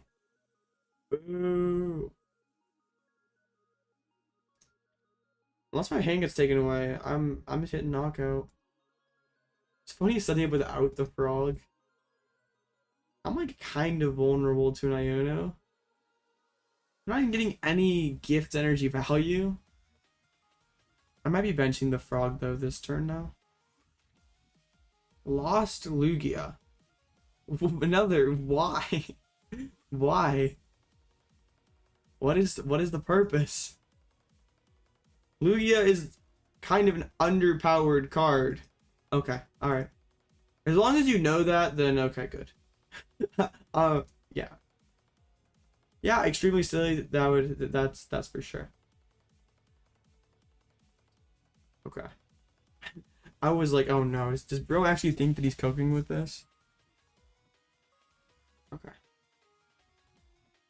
I was worried that you were thought you were onto something. Let's slap the PokéStop. You're being serious with Meowscarada?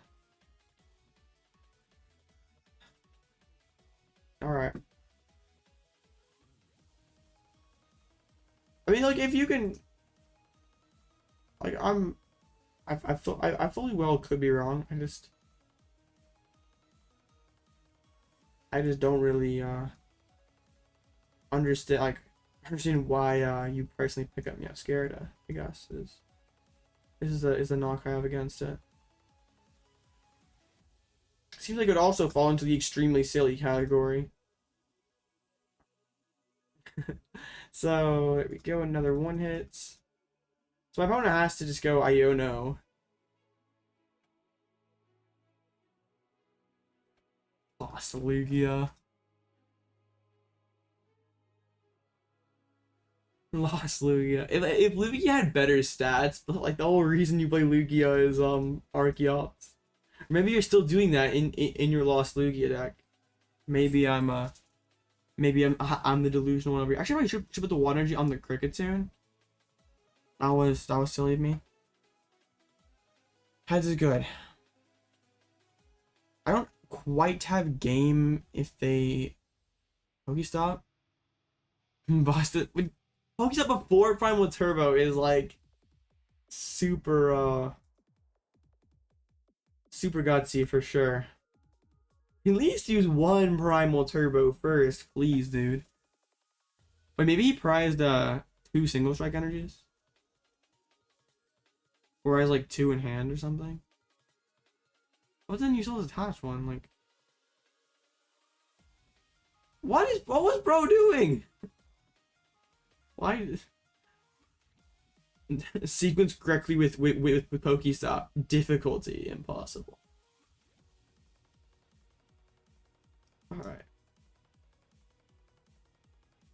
So we found the Chien-Pao. I just want to check to see how many waters I have in Zach. Okay. So I retreat, Shivery, I don't retreat, I just win. I just win. What am I thinking? Yeah. Cool. Alright. When you win the coin flip and coin flip dot matchup, turns out the game's not too hard. Alright, which Chien-Pao was a ton of fun. Just slapping for a lot of damage turn 2. You can't really beat that. I would have to work for it to find the final energy there if like they didn't have fish on the board. No, let me please let me attack.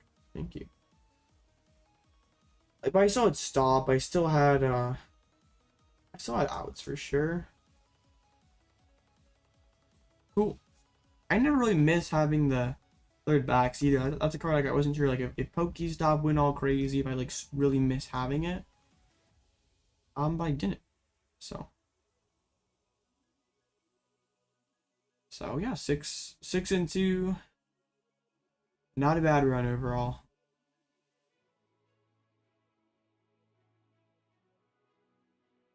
So yeah, what's kind of funny about playing this deck compared to playing tons and tons of Goodra lately is like we have like so many more like longer in between round times.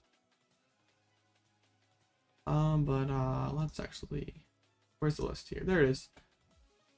Overall, I was pretty pleased with this. Like the ball surge count seems a little sus. Like that's like the one thing that I don't find Vips, and like there was definitely a couple situations where I didn't find Vips, and the early game was super scuffed. But the Rotom did what it was supposed to do. The Kricketune was solid. We didn't really get tested too much with like Judge Path, Iono Path. We drew pretty well for the most part. Didn't hit like the worst match, like didn't hit the best match, I guess. Like only one Zard is like not ideal. 3 Lost Box is definitely not ideal. Like the rest was fine. The Snorlax was pretty favored. Lugia and Miraidon are coin flips. So yeah, I don't really have too much to complain about. Like there's lots of good matchups out here. Like Guardy's not bad. I mean, like Lost Tina is a lot more workable than other Lost Box builds because they're like, so much slower on the Lost Mine, on the Mirage Gate in general. Looks like going into top cut, Urshi's gonna be the #1 seed. Actually, no ties. So is there ever a way that a 6-2 makes it in? 1, 2, 3, 4, 5, 6, 7. Yeah, actually a 6 and 2. Wait. 1, 2, 3, 4, 5, 6, 7. Yeah, so a 6 and 2 actually does make it. Assuming none of these tables tie. So who's got the best resistance at 6 and 2? I should probably be one of the ones that actually loses to win it in. Like how is that person's? Actually, theirs wasn't incredible.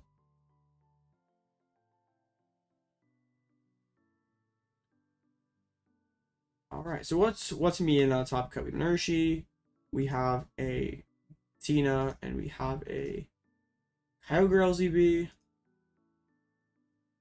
And I guess that's actually a 6-2-1. Actually a solid night for Chien-Pao overall. I guess like it kind of got bodied. Yeah, cool. Interesting. Like there's a few that rose to the top, but also quite a few that scrubbed out too.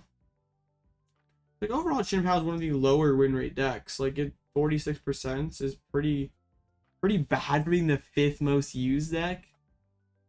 I mean, like other is just in a different realm. Like yeah, you're like in equivalent territory to Argpile, which is like pretty. Like decks like with decks over 100 plays, Chien-Pao is the 3rd lowest win rate. Like I would really guess Argpile and Zorobox to be lower. I guess 4th lowest, my bad. And like Sablezard is kind of mid in my opinion too. So honestly, is the call for Sacramento colorless? If you look at this top 8, like I know colorless doesn't have the greatest Miraidon matchup, but I think it's definitely winnable. Your Chien-Pao is pretty winnable. Mew is fine. Like if you survive turn 1, turn 2 against Mew, you establish yourself, you're fine. You have some of the better Lost Puck matchups in the game. And I wonder if like Zard ever goes down in usage rate just because it didn't have a total insane showing. We see more Chien-Paos closer to the top. Miraidon players like sort of figured out that the matchup's not too bad. Mew actually like figured out how to beat the deck. Colorless didn't just totally do amazing. Like one of like the things like one of the reasons to play Charizard was that like colorless was so hyped up. I'd be very wary playing Sablezard next or this weekend. I'm like not a fan of the deck in general. I feel like it's what are the likelihood is he's this favorable of a top cut again? I don't think. Or I feel like this relatively favorable day 2, or not day 2, but just day in general, facing lots of Miraidons, Chien-Paos, like 0 Lugias, despite being the 2nd most played deck in the room, not facing a single one day 1 is, I guess like you win a couple times, you get out of range of them. So I still think that like for Sacramento, Kyogre still should be good. There's like nothing that you can tech in your deck for Kyogre. I'd be sort of cautious playing Mew because I feel like a lot of people are going to be playing Spiritomb. If I were playing Mew, I might switch back over to the Fusion build just because how do I put a list into Limitless? There's like here, like on the top by your tools, image generator, and then you just go copy paste into here and then hit submit. What was I saying? I'd be wary of playing Mew. Miraidon probably is still fine. Like Miraidon just like doesn't care. Like I'm gonna be more consistent than you. I'm gonna be faster than you, and I'm going to beat you. I don't think that take really changes, and like Guardy still isn't bothered. Like I guess like more Chien-Paos close to the top is a little sus.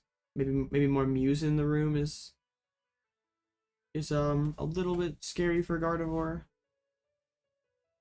Should be very interesting to see how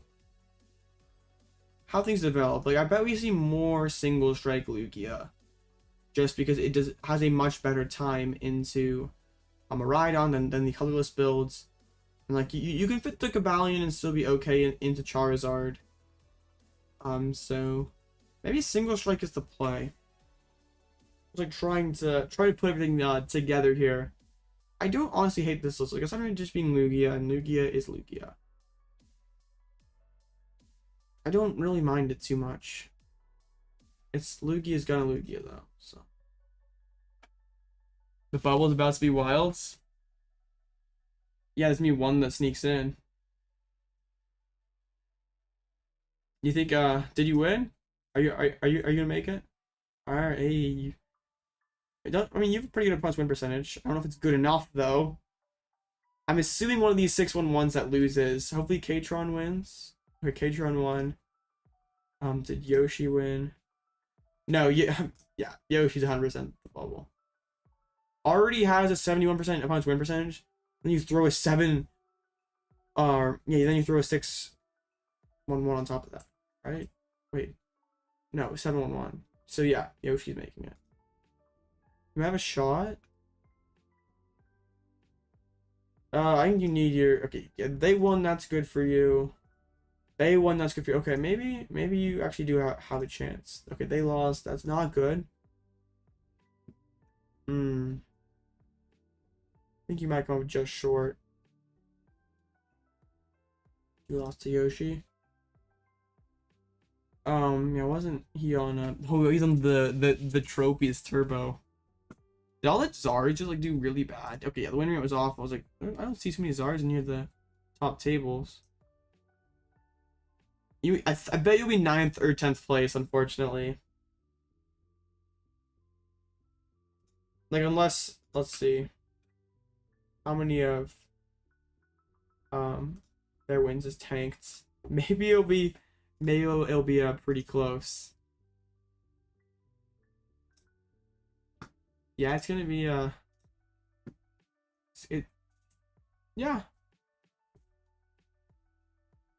I mean Urshi.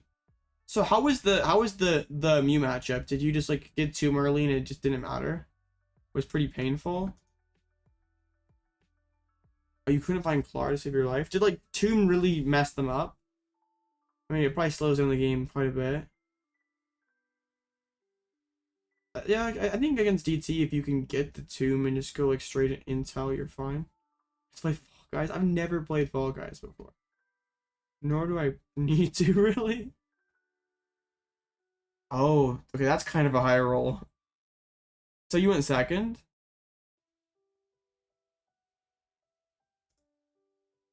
I can give you a first and you get Tomb down on the first turn. Like, they're probably like not playing Pokemon. Okay. Is it kind of sad that Tomb doesn't fix the matchup that much? I mean, you still have to have the sauce. And you just needs one turn of abilities. Yeah, it's so much tougher. Like, they have to have pretty much the perfect opening hands.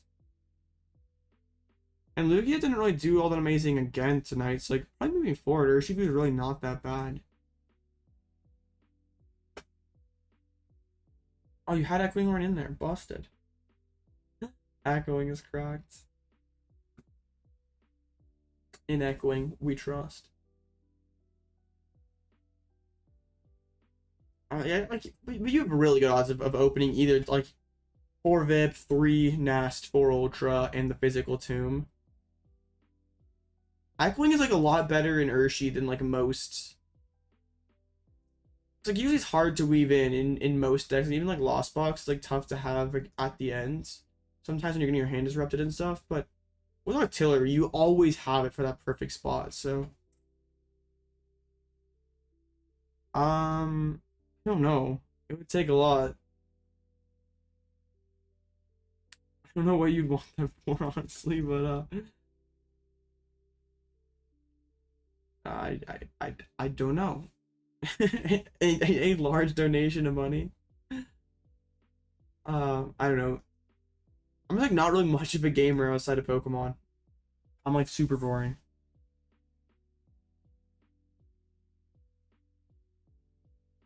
Alright, so we have 3 matches left.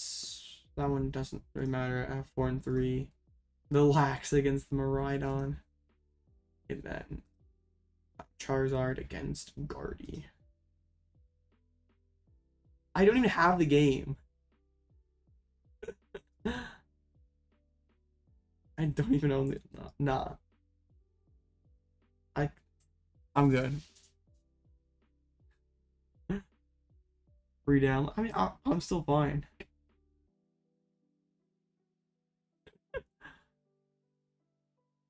A game of Fall Guys with me's worth $10 to you. That's honestly pretty. That's honestly pretty flattering.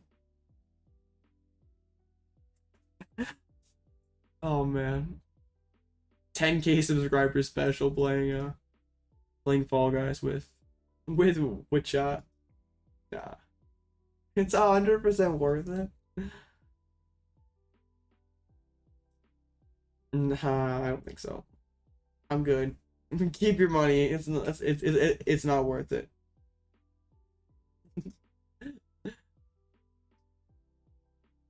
Clip it. All right. When are we getting 10K though? That's gonna be a while. Rogue list. Oh no. Hog always has the heat, I guess, but do we really want to know? What am I looking at?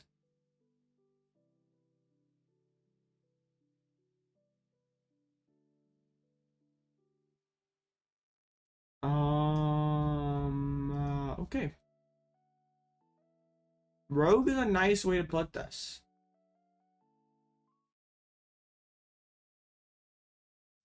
What? Why?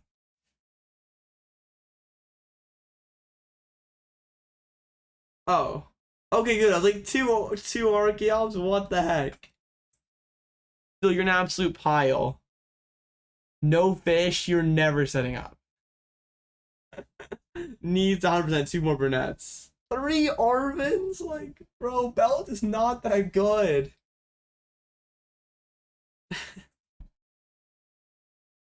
The math fixer for Lugia that we were missing. There's no stadiums. You get past and you scoop. No. That's not it.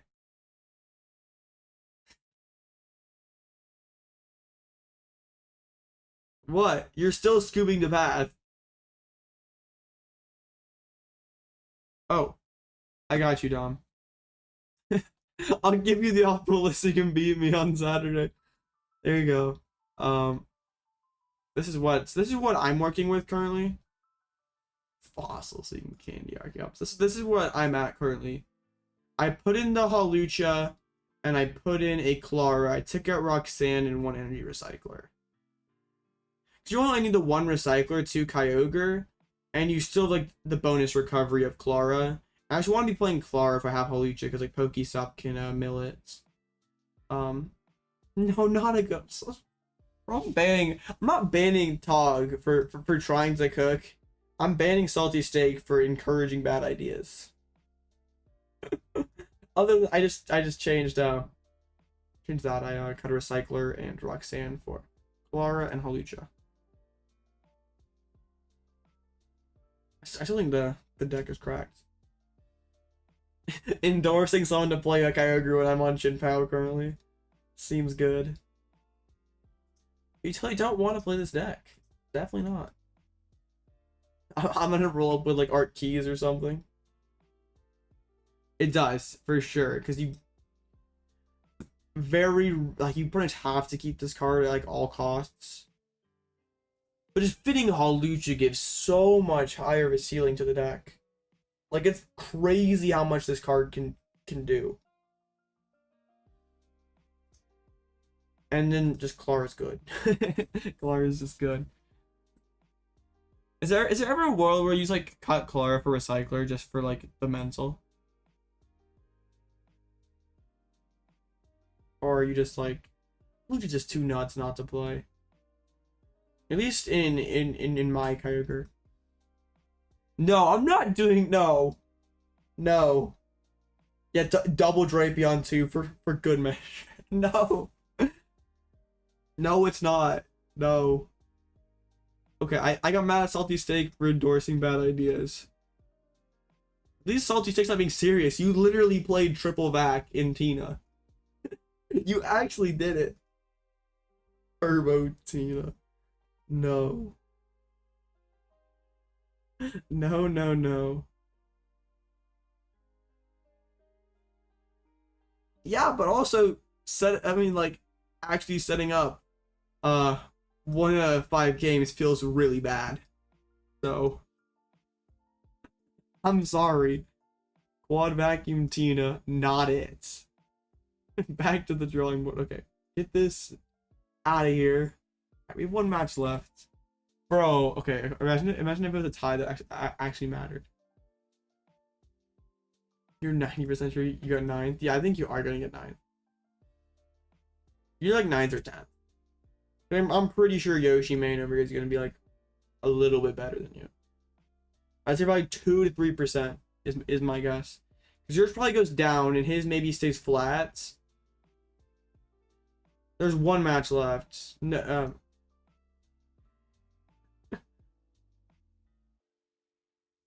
did you go like 2-2 or like 1-3 at that one? I mean, it's just local, so like it doesn't matter too much.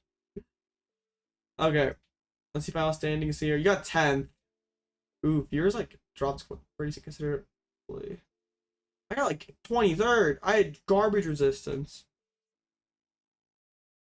You know what to do with your playset at Tina's? Oh, because you dropped Tina for Zamogre. Nice.